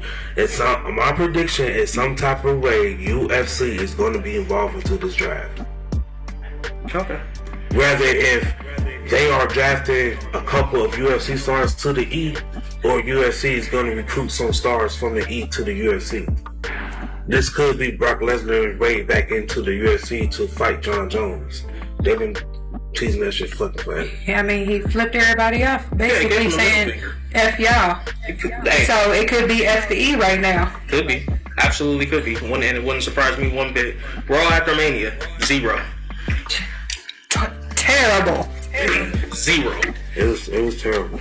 We're gonna breeze through NXT. Can I say something real quick? Go ahead. This is a prime example of, what I say. I think Vince is going to control Raw and Triple H is going to control SmackDown, because we see SmackDown was a way better show. And then we also saw that fucking Matt Riddle return on SmackDown, which made more sense. Kind of seemed like, why did he return on Raw? It's because they was going for, Raw after Mania, we need to return. Boom. That was it. Okay, so I guess when you say it like that, that's fine. But still, like, we can tell the real story, Matt Riddle's real storyline is on SmackDown right now with him and Solo, and we can tell that stuff on Raw. We can tell, especially if next week Raw is trash and next week SmackDown is better. You can tell who's going to be running with stuff. Next week we'll really determine if Raw's trash again. Then we know for a fact Vince is running Raw. If SmackDown's good again, Triple H got SmackDown. Which, if that's the case, I'm fine with that. Okay, gotcha. If Vince gotta be in control, I'm fine with that. Alright, gotcha. So we're going to breeze through NXT very quickly. Pretty Deadly beat Tony D'Angelo and Stacks, the underboss. Dijak beat Odyssey Jones. Dragon Lee beat Nathan Frazier. I thought that match was actually fantastic, that Dragon Lee Nathan Frazier. You know Nathan Frazier, trained by Seth Rollins, does the Seth Rollins Superplex Falcon Arrow combination. There is a Nathan Frazier Seth Rollins match down the line. It's going to be good. Indy Hartwell defended the NXT title against Zoe Stark, in which she won by a roll-up. Absolutely trash booking to bury your champion by having her first title defense be a roll-up win. That's not how I would want to book my new NXT champion. My whole problem with NXT, and I said it before, people stay too long. Indy Hartwell should have been on the main roster. They shouldn't move her when they move, Dexter Lumis. They should have moved her when they moved Johnny Gargano and Candice LeRae. When they signed them back and had them on the main roster. Same thing with Carmelo Hayes. Same thing with Braun Breaker. I think that's the problem with NXT. And then you run into these problems. Now you finally gave Indy Hartwell her dues, and it's like, all right, what do you do now? They don't know, which is why they're doing this. Yeah, it's definitely needs some work. Ivy now defeated Tatum Paxley, and then Wesley defeated Axiom for the NXT North American title. He defended it, and then we had the main event segment where Braun Breaker pretty much turned heel by attacking Carmelo Hayes. Now, on paper, I can go for a heel Braun. On paper, it looks great. The execution, on the other hand, is what I question.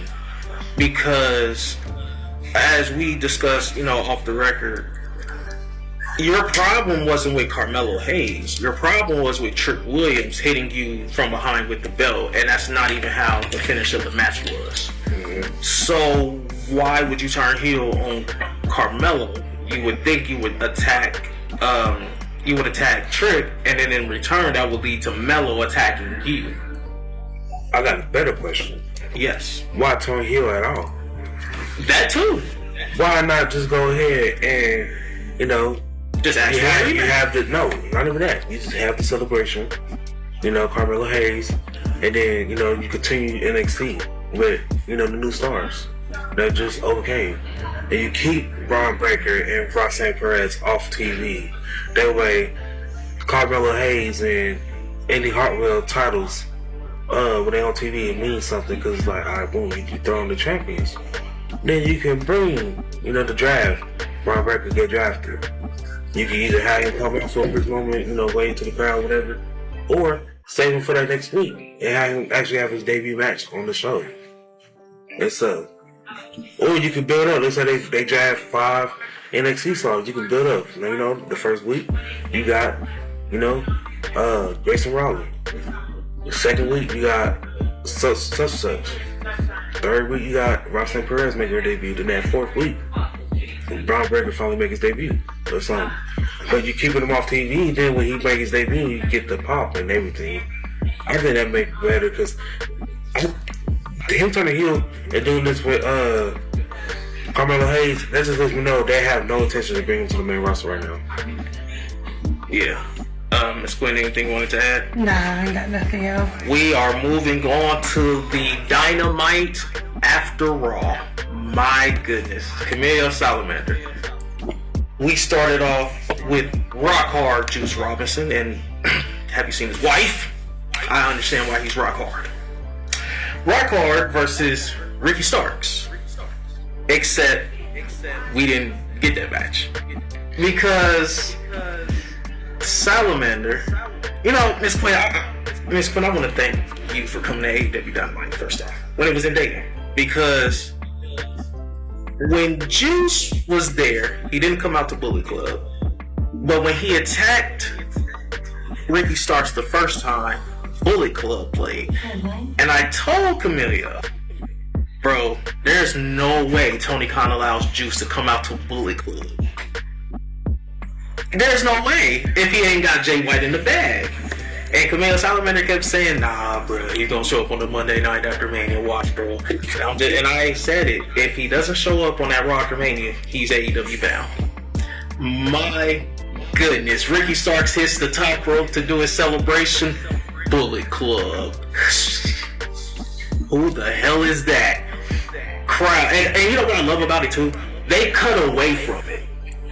They cut away. You saw him walking out, but even then, you couldn't tell. You just know by the music it's Jay White, but you can't see it yet. They go to the fight in the ring, cut back, Jay White's running down. Absolutely fantastic camera work. Put this all together. Mm-hmm. Jay White is all elite. I heard that the deal was in place before Mania, so you didn't even have a shot. I heard also that it was the higher-ups failed to communicate. I've seen the picture officially. His own elite staff. We'll get to you because you're a hater. We'll get to you. Miss Quinn, Jay White's debut. My goodness, what did you think? Mac Marvelous. Mac Marvelous. See, to me, I was cooking me some hamburgers and fries at this time. And all I heard was a lot of promotion on TV. So when I turned around, I just seen Jay White in the ring beating up Ricky Starks and shit. And, I was like, dang, I guess he is all elite. I was like, dang. But I'm on Twitter right now, and I just see, so I just gotta say it. In order for Roman Reigns to beat Bruno Sammartino's record, he has to hold the title to 2028. Yes. Backlash of 2028. That's not happening. It's not going to happen. It's not. But hey, at this point, I won't underestimate it. No. Vince is back in charge. Hey, he might be there. You know what? But every storyline gets old, and we're going to get tired of the same thing over and over and over again. Just like we have to go back to the Bianca Belair title run. It gets boring after a while. Yes, it does. And with the Usos not even holding the belts now, and all the gold is not in the bloodline, it would make no sense for him to hold it until then. Plus, if you think about it, we don't even have a female in the bloodline right now. So if they're... Coming back to the E. No, they're not. Why would you call it? They're not. If anything, Roger Strong is coming to AEW. But moving on, Chris Jericho, Keith Lee promo. We finally got the explanation. Chris Jericho is upset because Adam Cole came back, got the girl, beat Daniel Garcia, streamers and everything. So now he wants to fight Adam Cole, but Keith Lee stepped in, and now we're getting Chris Jericho versus Keith Lee. Sign me up. Absolutely. Sign me up. Because I think this is one of the best versions of Keith Lee that we have seen since he left NXT, actually. I can agree. I definitely can agree with that. Camille Sullivan? Keith Lee, I ain't got nothing to say about it for real. Keith Lee and Chris Jericho, it would be a great decent match, but I don't know. I'm kind of iffy still on this Keith Lee character. I'm iffy on a lot of people who left WWE who went to AEW, except for like Chris Jericho, Jon Moxley, I would put Buddy Matthews and Malachi Black. Except for those guys, everybody else I'm kind of iffy about because you got the others complaining. Just about the AEW, have a lighter schedule but still in the same position. And I agree with that. Trios titles are on the line. House of Black versus Best Friends. House of Black got the win. I thought it was a decent enough match. I feel like we're kind of holding back the House of Black. I feel like they can go way harder than what they've been showing over the past couple of title defenses, but as long as they get TV time. This is my argument that AEW, like I said, the chase is always better, and then when they get the titles, it don't ever seem like it's that. The matches are dope though. Like matches, the House of Black like, matches have been good. I don't know. I just think they can go harder. What we got out of the House of Black versus Kenny Omega and the Young Bucks, that was a 10 out of 10 match. What we got out of Best Friends versus the House of Black on Dynamite, I would have gave that maybe a 7 out of 10 because it can be better. The House of Black is a dominant faction in AEW right now. We need a House of Black versus FTR and Paul. That's exactly what we need. Yes. Christian Cage segment next. Luchasaurus is back. Have they fought the Elite yet? Who? House of Black. Yeah, they took the trios titles off of him. Did we need House of Black versus Pac Penta? They are going to revisit that. They're going to revisit that. Women's title match next, and my goodness, these two ladies tore the house down. Jamie Hayter defending against Riho. Jamie Hayter got the win. I like the thought process. I actually like how this entire match was put together with Jamie Hayter trying to end it early because she knows she can't really contend with the speed of Riho. Riho is somebody who surprises me every time I see her. Every time I see Riho, I'm just always amazed at what she can do in the ring. It really kind of makes me want to see her with the TBS title. I kind of want to see Riho with some gold. Thank you brought it up because I'm disappointed. This is like the second week in a row that Jade ain't been on TV. Jade was on Rampage. That's Rampage. And she was also on Battle of the Belts. That's Rampage. I understand. What's my argument? Yeah, people don't watch Rampage. We don't watch that. Yeah. Rampage get like 300,000. AEW Dynamite get like almost a mil. 800,000 to a mil. They don't watch Rampage. Yeah. Miss Quinn, what'd you think of the match? That was another McMarvelous match. He's a hater. I mean, Riho is awesome. I mean, she is so talented, and she's a great wrestler. And Jamie Hayter, she gave Riho everything she had in that match. Yes. 5-star match. I absolutely loved it. There was no interference either. Loved it. It was just a clean, straight up match. Outcast cuts a promo pretty much saying one of them was going to be the champion. Renee Paquette tried to start a pod. Soraya told her don't worry about it. Jericho Appreciation Society and the Acclaim promo next. This was actually very funny.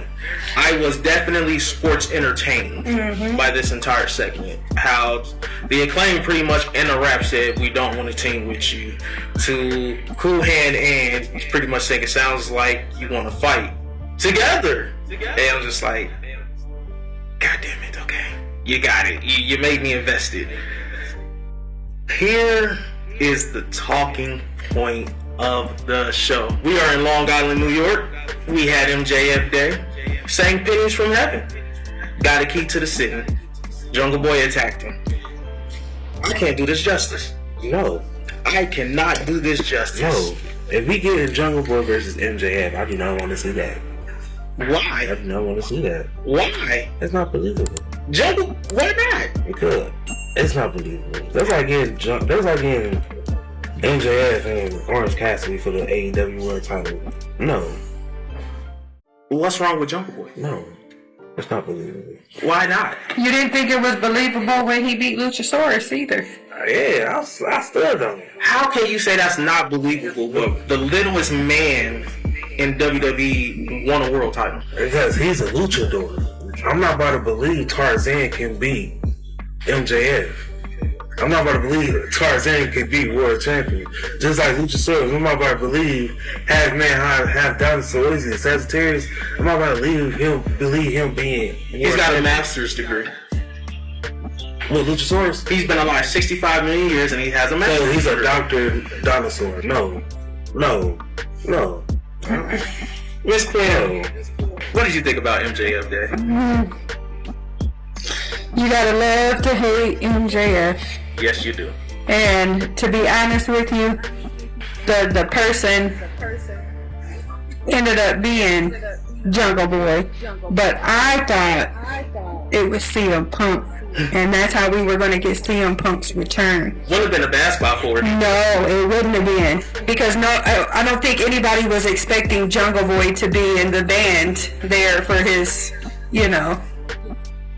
Why couldn't presentation. you didn't visit that? We will get there when we get there. I agree with you, Miss Gwen. You gotta love to hate MJF. Next up, we got Commander versus Sammy Guevara. Sammy Guevara got the win.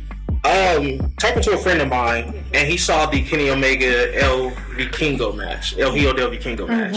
Now, he's a guy who adamantly hates AEW. And that's okay, because you need people like that.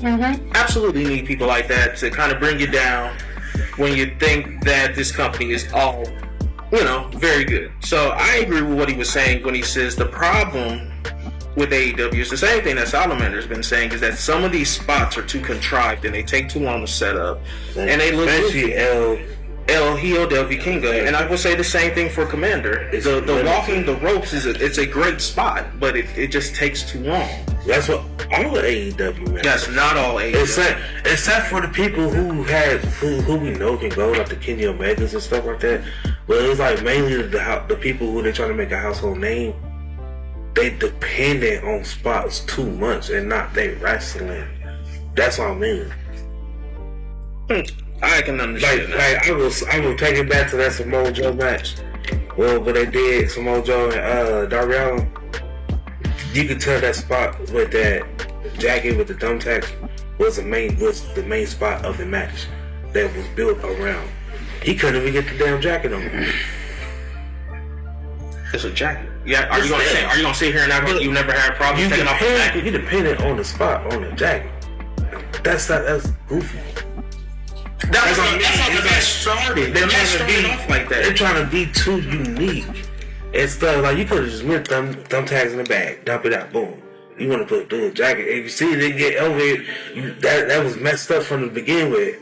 Once he took it off, and it was inside out when he took it off. I knew that dog was going to fail. Darby Allin's take the time to flip it back. But Darby Allin's character is the type of character where he would put thumbtacks on like a jacket. And it makes sense, but I'm saying I knew that spot was going to fail when he did his entrance and took the jacket off finally. Because he attacked him like mid-match. It was like mid-entrance stuff. But he finally took the hoodie. It was a hoodie, I think. When he finally took the hoodie off, took the thumbtacks, and was flipped inside out, I knew that spot was going to fall. Because you got to flip it back in and then throw it on. And then when it started taking too long, I'm like, see, depending on I get the execution would have been good.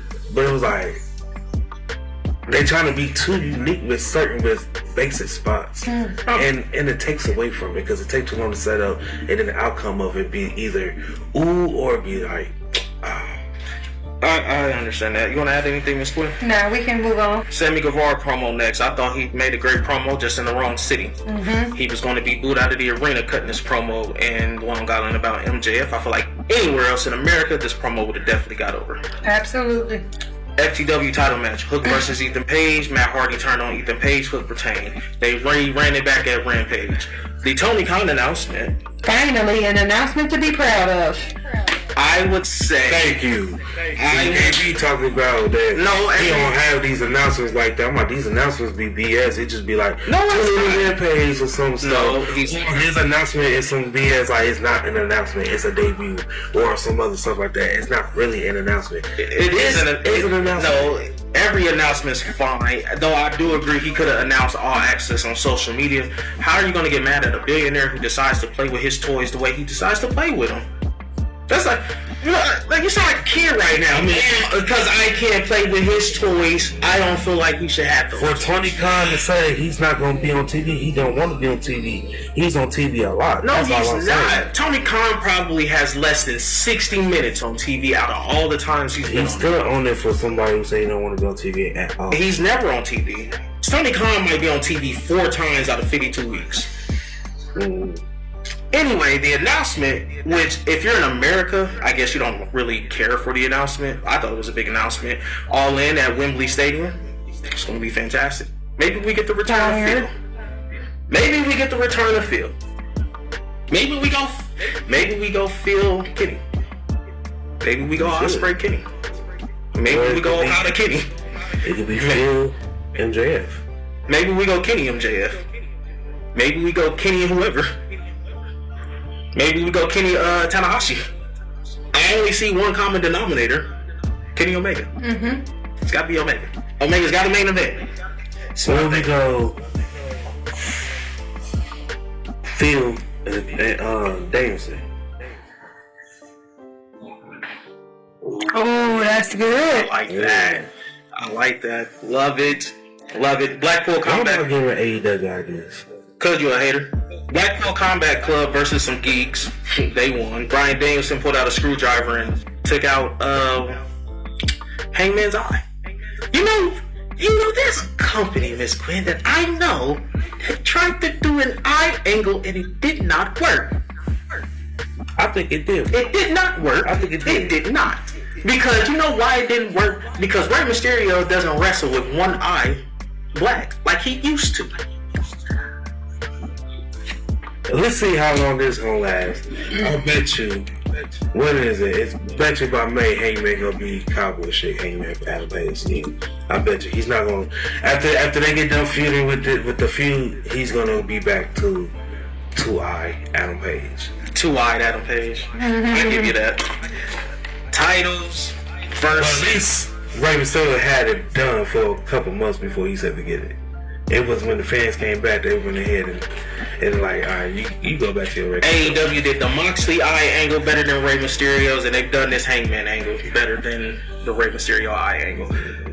Titles versus careers. FTR comes out.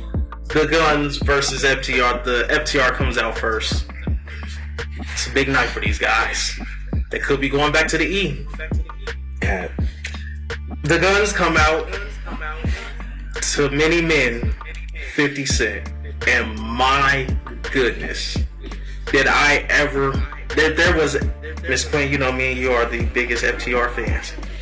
When I saw the Guns come out to many men, there was a part of me that said, "Fuck FTR. They can lose. Go back to the E. Go under Triple H. This entrance is God tier." And the camera work going all the way around to seeing Austin Gunn singing the lyrics. Not to mention, did you peep the Shawn Michaels gear? I did. Did you peep the Shawn Michaels gear? I did. FTR, Dax Harwood are huge, Bret Hart marks. The only way you could do it is to come out in the Shawn Michaels. I was saying 50 Cent got a bag. He definitely got a bag. I want to know what the price tag on that was.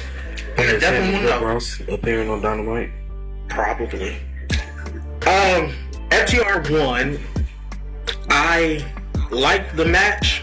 Didn't like the makings of the match because the Guns consistently tried to get DQ'd. Yeah, which it made sense, but if they are as good as they say that they are, they should have never tried for the DQ to begin with. Yes, and I think the referee thing I can get past. The low blow is what really pissed me off. Because I don't give a damn if that person stops me. He broke the rules. He low blowed me. So the Guns should have retained. FTR technically gets the win, but they don't get the title, so they still stay, which then gives you a reason to run it back. But I guess, I was looking at this match, and what would have been better if they would have done. Remember when MJF was fighting Chris Jericho, and they did the false finish spot there, where Jericho got his foot on the ropes, ref didn't see it, 1, 2, 3. I think that would have been way better than the Guns going for a DQ. Yeah, the match was only good because we knew FTR was going to win. We knew. Yeah, we didn't know that because their contract was ending. It made all sense for FTR to stay with AEW. Why would you go back to the company that booked you the way that they booked you? You're absolutely right, but at that point, Papa H was running everything, but now it made perfect sense that yes, they did stay. But I agree with KB. They should have DQ'd the Guns. FTR won, but they didn't get the titles, and reran it at All In. I'm gonna tell you something. That's kind of far. I'm gonna tell you something. I would say whatever TV special they had next. Yeah, not All In. Not Battle of the Belts, but whatever TV special they ran, I would have just ran it back. I'm gonna tell you something. I knew they wasn't, because me and KB was talking about it, and I kept saying they wasn't gonna leave. I knew they wasn't gonna leave. Another thing, AEW, this tag title's damn near on the same borderline as the TNT title. It's playing hot potato.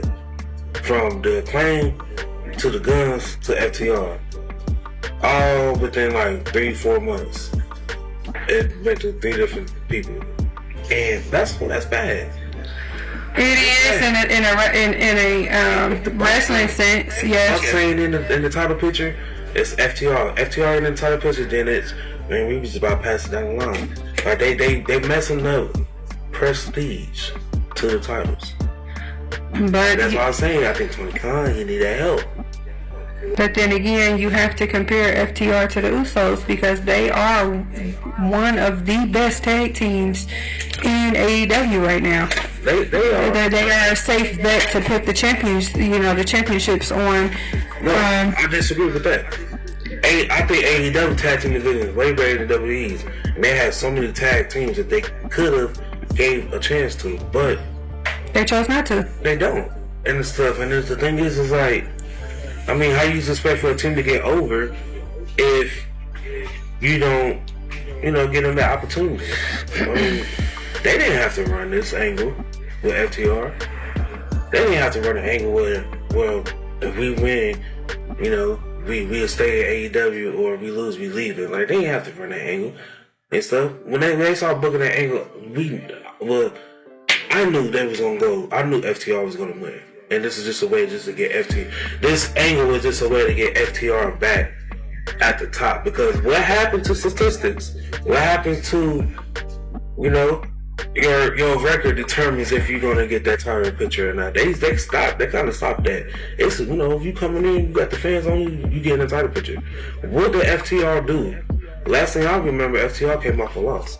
So they were coming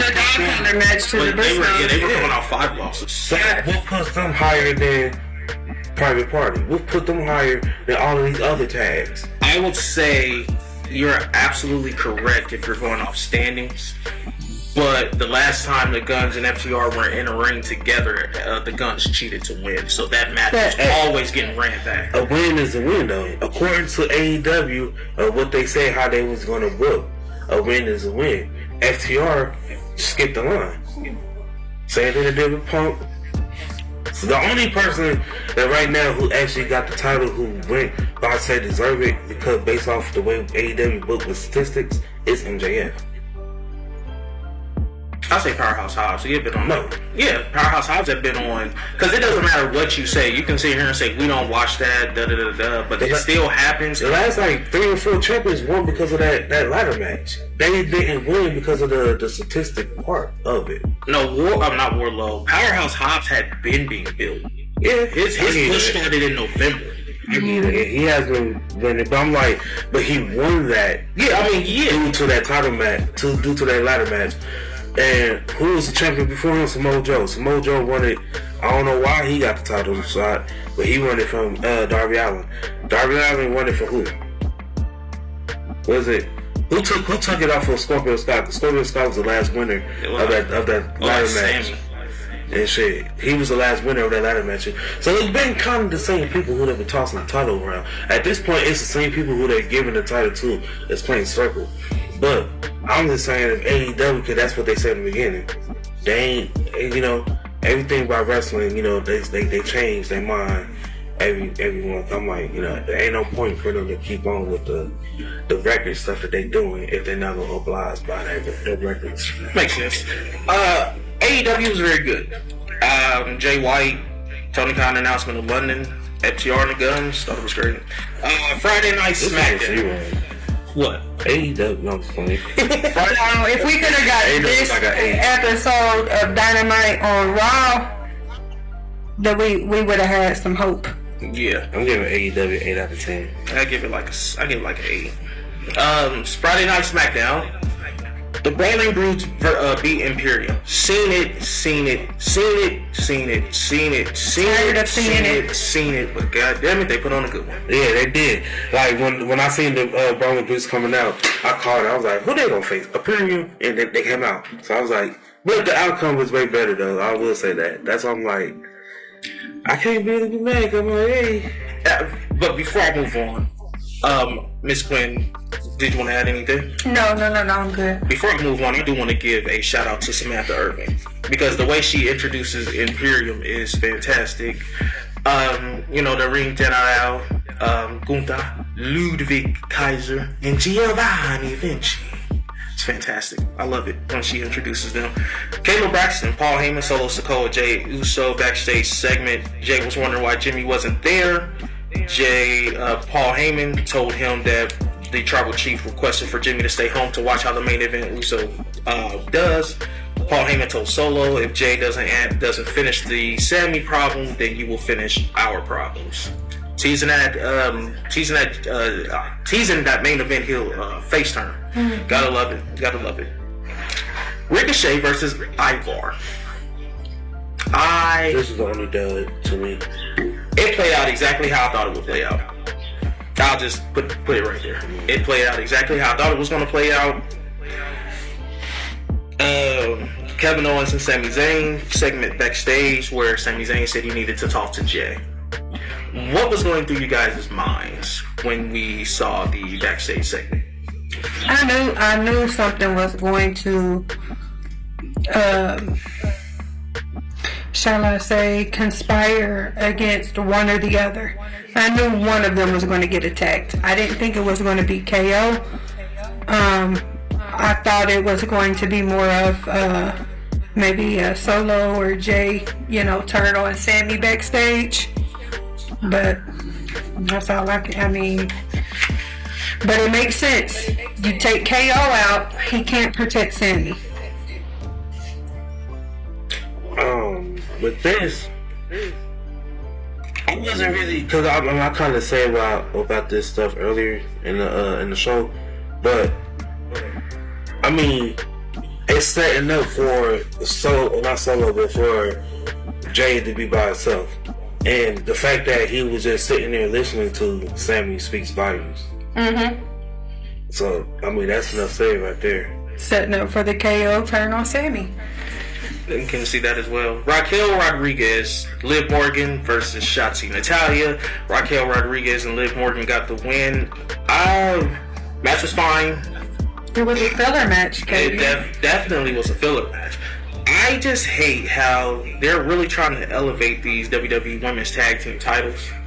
And it seems like every time they try, it never works. It never works. I know Salamander said throw them in the trash. That's kind of where I'm getting with the Women Tag Team Champions. And even Becky Lynch said it. She wants to be defending these championships at Mania. And you couldn't even get her a match. I know she had the 6-woman tag, but, and WWE typically can get very unique with the stipulations. So why not just have that? Because they were going to win anyway. Why not just have it defended, the tag team titles defended in a 6-woman tag? Get unique with the stipulations. Mm-hmm. So, don't like that. Or just run the match that Damage Control and Lita and Becky Lynch at Mania. Because didn't they win like 3 weeks prior? Yeah. That's it. Yeah. Ms. Quinn, you want to add something? No, I'm good. Xavier Woods, LA Knight backstage promo next. Basically, LA Knight burying all of the gamers. Yeah, and he destroyed a PS5 controller. And Mr. LA Knight, yeah. I don't know if you know how much those controllers cost. Let me talk to you. Let me talk to you about that. Those controllers run for $80 and $100. So, who do you think you are to break that controller? I don't like the direction. This is just to promote WWE 2K23. Mm-hmm. That too. Since Mania. Yeah. And it's like they're trying to find something to do with LA Knight after Bray Wyatt destroyed. Yeah, I mean that's what I'm saying. Anybody who faces Bray Wyatt looks weak after that match. He's lost just like the New Day's lost without Big E. They're trying to find something for him to do. I think it's the time though, because it is after Mania, the draft gonna happen. Yeah. New changes is gonna come. Yeah, so we're getting a lot of fillers, and it's probably going to be like that for the next few weeks until we get to WrestleMania Backlash. Now, do we know if the draft is after Backlash or is it going to be before? He said a few weeks. Yeah, he said a few weeks, so it'll probably be right after Backlash. I I guarantee Backlash, they're gonna run a bunch of rematches and stuff. Yeah, but Roman, I read a report, Roman will not be at Backlash. They're not gonna be that match, but it's gonna be a bunch of rematches. Like it'll probably be the Usos versus KO, Sami Zayn again for a rematch. It'll probably be they probably do Damage Control versus Lita and them, and then finally add Trish turn heel, which they shouldn't do. Ray Dominique or the LWO versus Judgment Day. Yeah, they might do that. But Ray, or they might fuck around and do a 4v4. The LWO Bad Bunny versus the Judgment Day. Oh, right. That's a lot of people in that one. No, because if they do it that way, you got LWO, which you got Santos Escobar, You just need Joaquin Wild, Cruz del Toro, and then you got Rey Mysterio. Now, if you do They need one more person. it 1, 2, 3, 4. Yeah, they would. They would need one more person. They would need another male. Yeah, If they keep Zelina Vega in and do a mixed tag. I would say they probably just won't even add Bad Bunny. If they don't do a Dom Bad Bunny singles, he'll just be the host, and they'll do Judgment Day versus LWO, and then Bad Bunny will have some type of Interference. Interference spot. So definitely agree with that.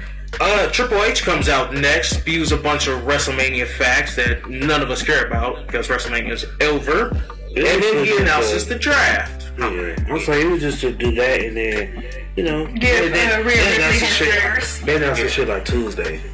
But it was just to get the ratings up. Yeah, and like Miss Quinn said, he gave Rhea Ripley her flowers. She came out and cut a fantastic promo. Definitely got me interested to see what this SmackDown Women's Championship run is going to look like for her.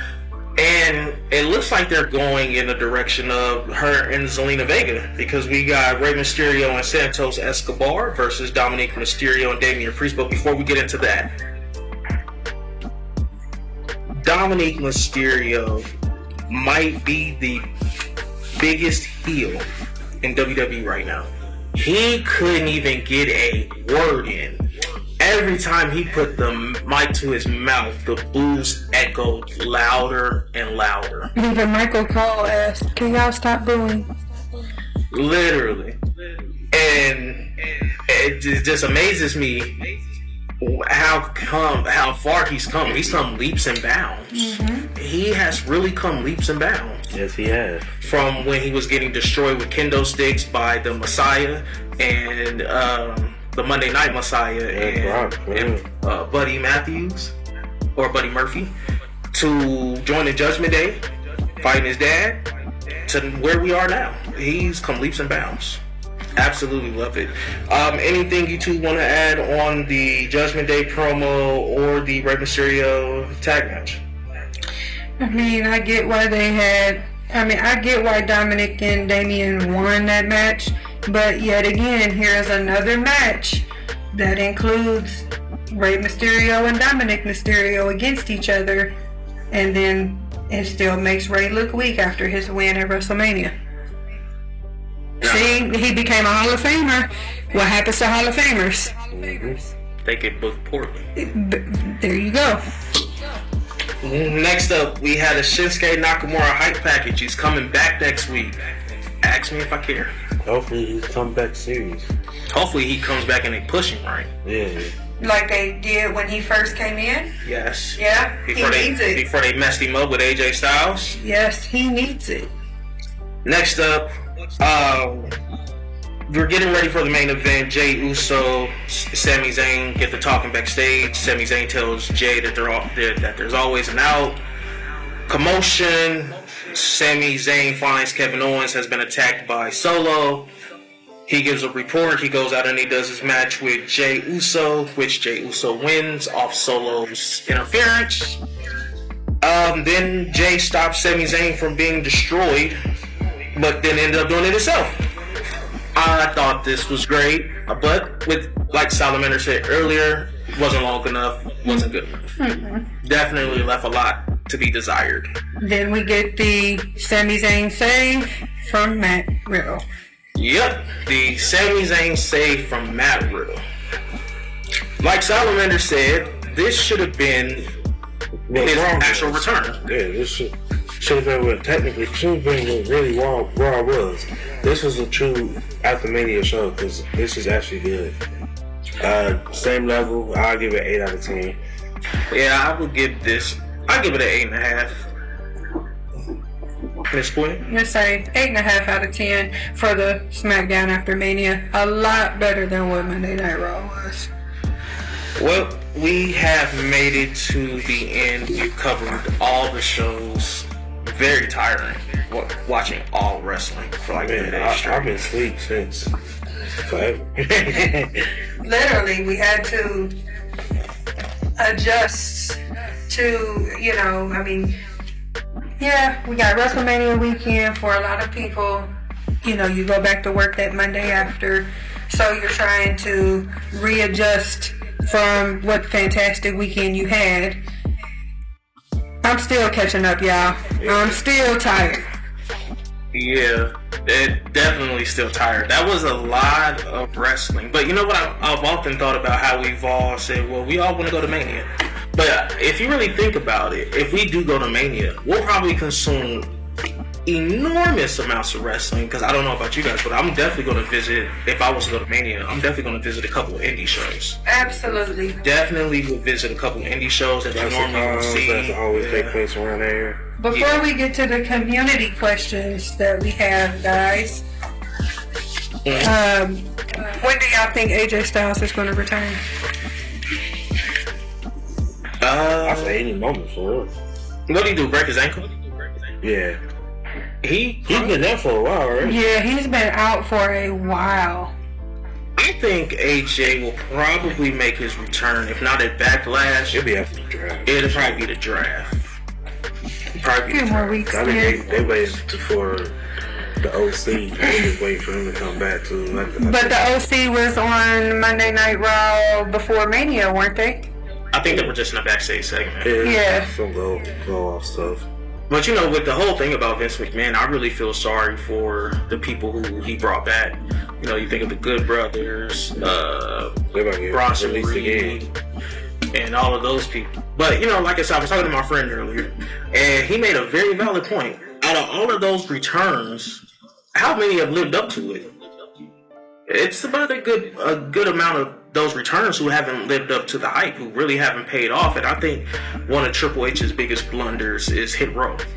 Mm-hmm. Oh my goodness. And I mean, he's tried. Like, how you can sometimes look at a booker and be like, you didn't try hard enough. He tried. And I mean, he bent over backwards. I don't think it's not his fault. It's not. They missing their most important asset. He's in AEW. And he just joined and he just merged with the embassy. Maybe it will work because I have seen the picture and maybe y'all say hell nah, but let me know in the comment section below. JTG is real close to Hit Row. Why not sign him? How he gonna become a new leader? He's looking great too. Yeah, he might be. That could fix it. Honestly, I think that could definitely fix it. That's what they missing that because you're gonna put Adonis in top dollar in the tag. Yeah, you're gonna put that. Be fast, you gonna say now and then, but we need that leadership because who is the leader? It's not B-Fab. No, it's not Top Dollar. It's not Adonis. No, who is that leader? This is what you need. Call JTG. Makes sense. Moving on to the community questions. Like I said, the community tab is still open. Continue to send us questions. And if we have more questions, we'll add them to the end of the WrestleRambles. Starting off with Eric Ross. Should us as fans feel betrayed when wrestlers leave to go Hollywood or to another industry? Ms. Quinn, I know you said you had a lot to say on it. Well, yeah, and Eric, this is a very, very good question.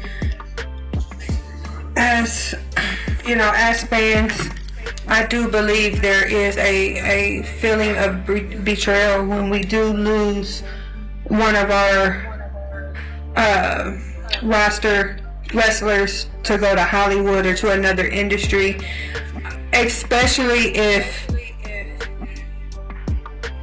we're losing top talent. So normally it is top talent that we lose. So, but we have to look at the circumstances behind why they're leaving. A lot of our talent left and went to AEW. Why? Because they weren't getting their push in the E because of Vince McMahon. When Vince left and Papa H took over, we were getting what we had been asking for, but by that time we had already lost too many. John Cena leaving to go Hollywood. I mean, if you want to take it back, we've lost a lot of talent. The Rock leaving to go to Hollywood. We lost Orton for a short period of time because he was doing movies. We lost The Miz. I mean, it's one of those catch-22s. It's like it depends on who the talent is that we're losing. No, I definitely agree with you, Miss Quinn. I guess my thing is, if you want to be upset, you should be upset with WWE because basically they are providing the talent with all of the tools to leave to Hollywood. It's just a matter of, are they good at their job? And you normally see the guys who are really good at taking a script that they feel might not be the best and somehow getting it over.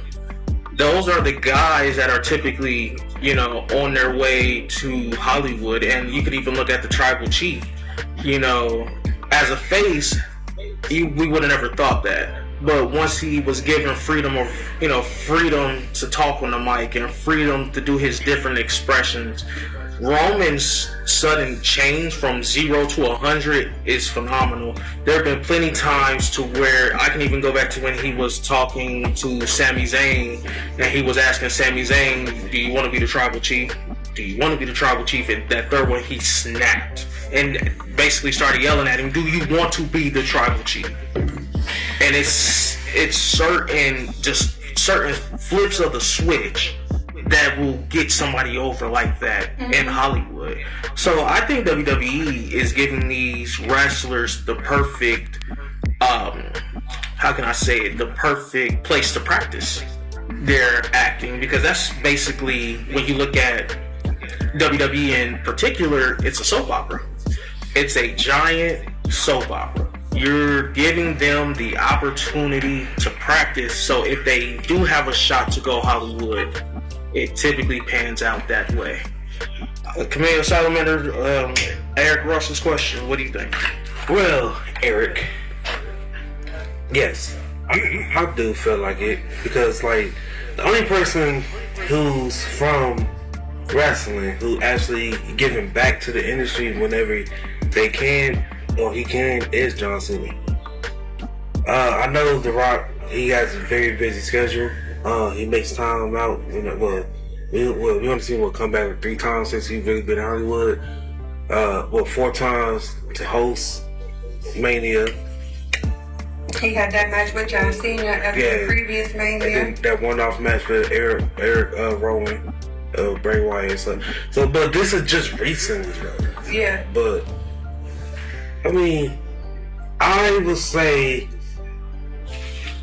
yes and no. I would say mainly yes when we get to the point where like a Roman Reigns, because it's like you've been in this industry for a long time. It's like we never really seen you in no movie and nothing like that. We ain't really seen no intentions of you going to Hollywood. Now that you appeared in a movie and now you getting the attention, it's like now you turning your back on us and stuff. Like, we need you, Not catch-22. We already lost fucking Cena and Rock. Now we about to lose Roman Reigns. Who's the next big star to come up? Austin Theory is the feature when he finally get that push and become that star and well establish his career to be borderline a Hall of Famer. Is he gonna be next? That's what it gives you now. Because now, The Rock, Cena, and then Roman's the next star, so it make you feel like every time WWE had that star, they're gonna go to Hollywood. Love the answers. Baby girl asked 2 questions. First one, does wrestling need Brock Lesnar? Absolutely not. Ooh. Camellia? Hey, I say the same thing. I mean, wrestling was striving from 2000. What he leave? 04? Yes. From 2004 to when he come at 14. Them 10 years. I mean, to be honest, the only thing he really brought back is just the hype. That was really it. But other than that, I mean, I don't really see him providing nothing to wrestling. I'm going to disagree with both of you. I'm going to say he definitely is needed in wrestling. To draw, probably, maybe. Yeah, but you got to think about the moments that we could have possibly not had. The Goldberg squashing him in under 2 minutes. One of my favorite Brock Lesnar matches was the match he had with John Cena at Extreme Rules. That match was absolutely fantastic. The utter demoralization of John Cena at SummerSlam. The countless numbers of great matches that he's had with Brock, even though they've ran it into the ground. Brock Lesnar has contributed a lot on the back end of his career. Now, are there some times where I say Brock Lesnar wasn't needed? Absolutely. Seth Rollins being Brock Lesnar probably could have went a different way about it. Goldberg taking the title off Kevin Owens to eventually put it on Brock at WrestleMania could have went a different way. There are a lot of moments where we can sit here and say Brock messed it up, but Brock has also provided us equally as great moments. Even when we were talking off the record about an hour ago, the Brock Party. That was one of the best heel Brock characters ever with the Money in the Bank. Brock was coming out dancing. Yeah. But just think about the moments, like them 10 years or how long he was gone when he first left WWE. Think about how many moments we got without him. Think about the moments where he dropped the title and he left WWE for a while before he came back. The moments that we got without him. My answer is we don't need him. Yeah, my answer is focusing on, does wrestling need Brock Lesnar? No, wrestling does not need Brock Lesnar. The WWE need him, maybe, but the wrestling need him? No, because if you honestly think about it, he's not a wrestler. He's a fighter. No, he was. That's the thing. If Brock Lesnar would have came back as 2003, 2004 Lesnar, where he actually wrestled and actually sold and stuff like that, yes. But ever since he learned like this UFC style of wrestling, his character changed, and it's like he's not the same. He would never go back to being that Lesnar anymore. Look at his segments with Kurt Angle and all that stuff. Like, he was actually a sports entertainer. He's not now. You will never see him do no really like segment with Triple, like we have with Kurt Angle drinking milk and you know, Angle making him spill it on himself, or the push-up stuff, just doing 100 push-ups before they had a match out, and he's doing it on purpose. Like, you won't see Brock Lesnar do segments like that nowadays. I argue you're right, but then I saw him with R-Truth. A person. Angle was doing, I'm not Angle, but Lesnar was doing segments like this every week, though. Like, he did funny segments and all this stuff like every week. Like, he ain't doing it now. If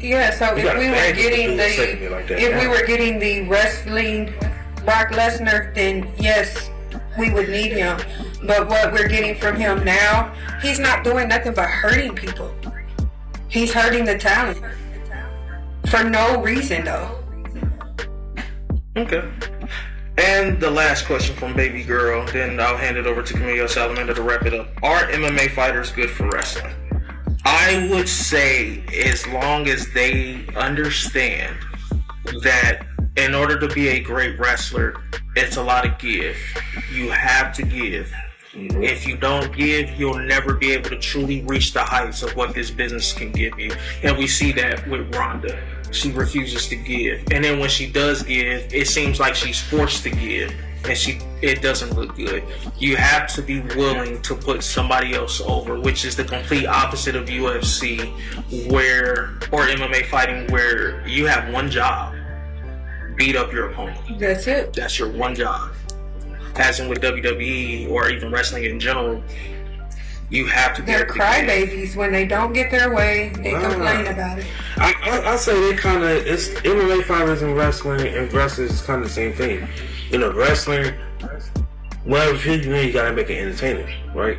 Yeah. MMA, yes, you got to beat your opponent, but also you want to sell the fight because you want people to watch your fight, which is how you get paid off of your pay-per-view sales.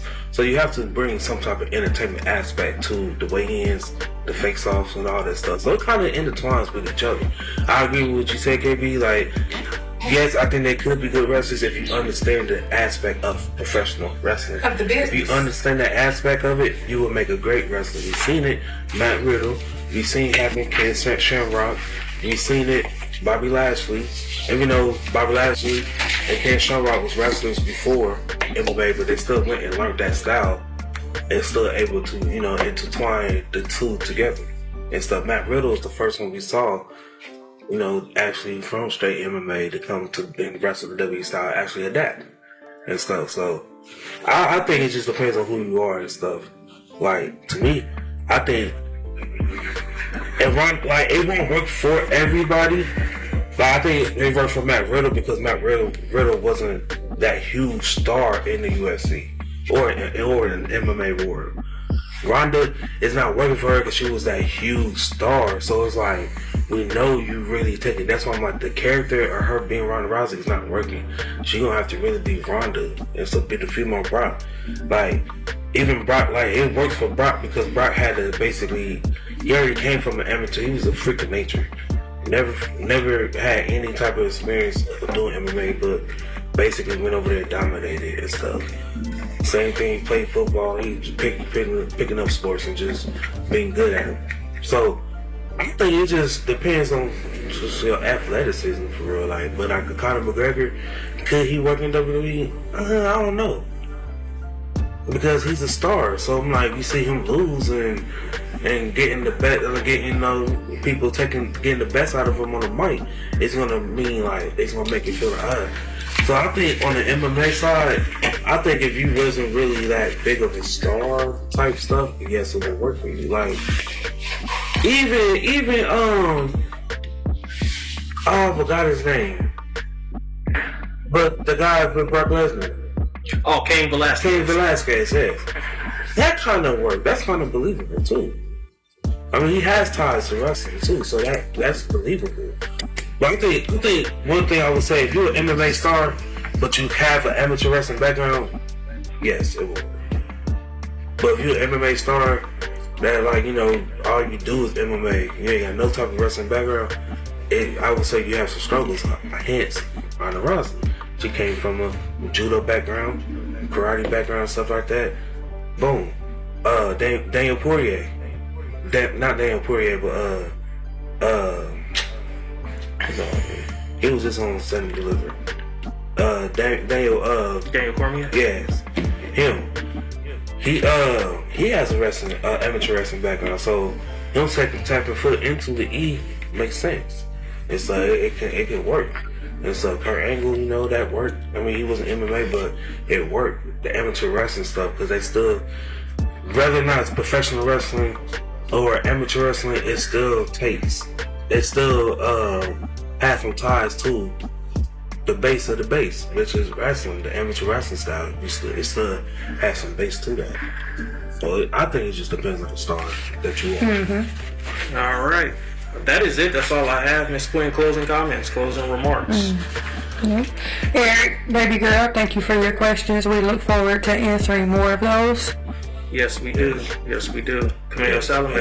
As KB said, you know, the community tab is still open. You keep asking us questions, and what we get every time we shoot a WrestleRamble, we will answer those questions. But, you know, go ahead and let us know in the comment section below what you guys think of this whole Wrestling Ramble episode.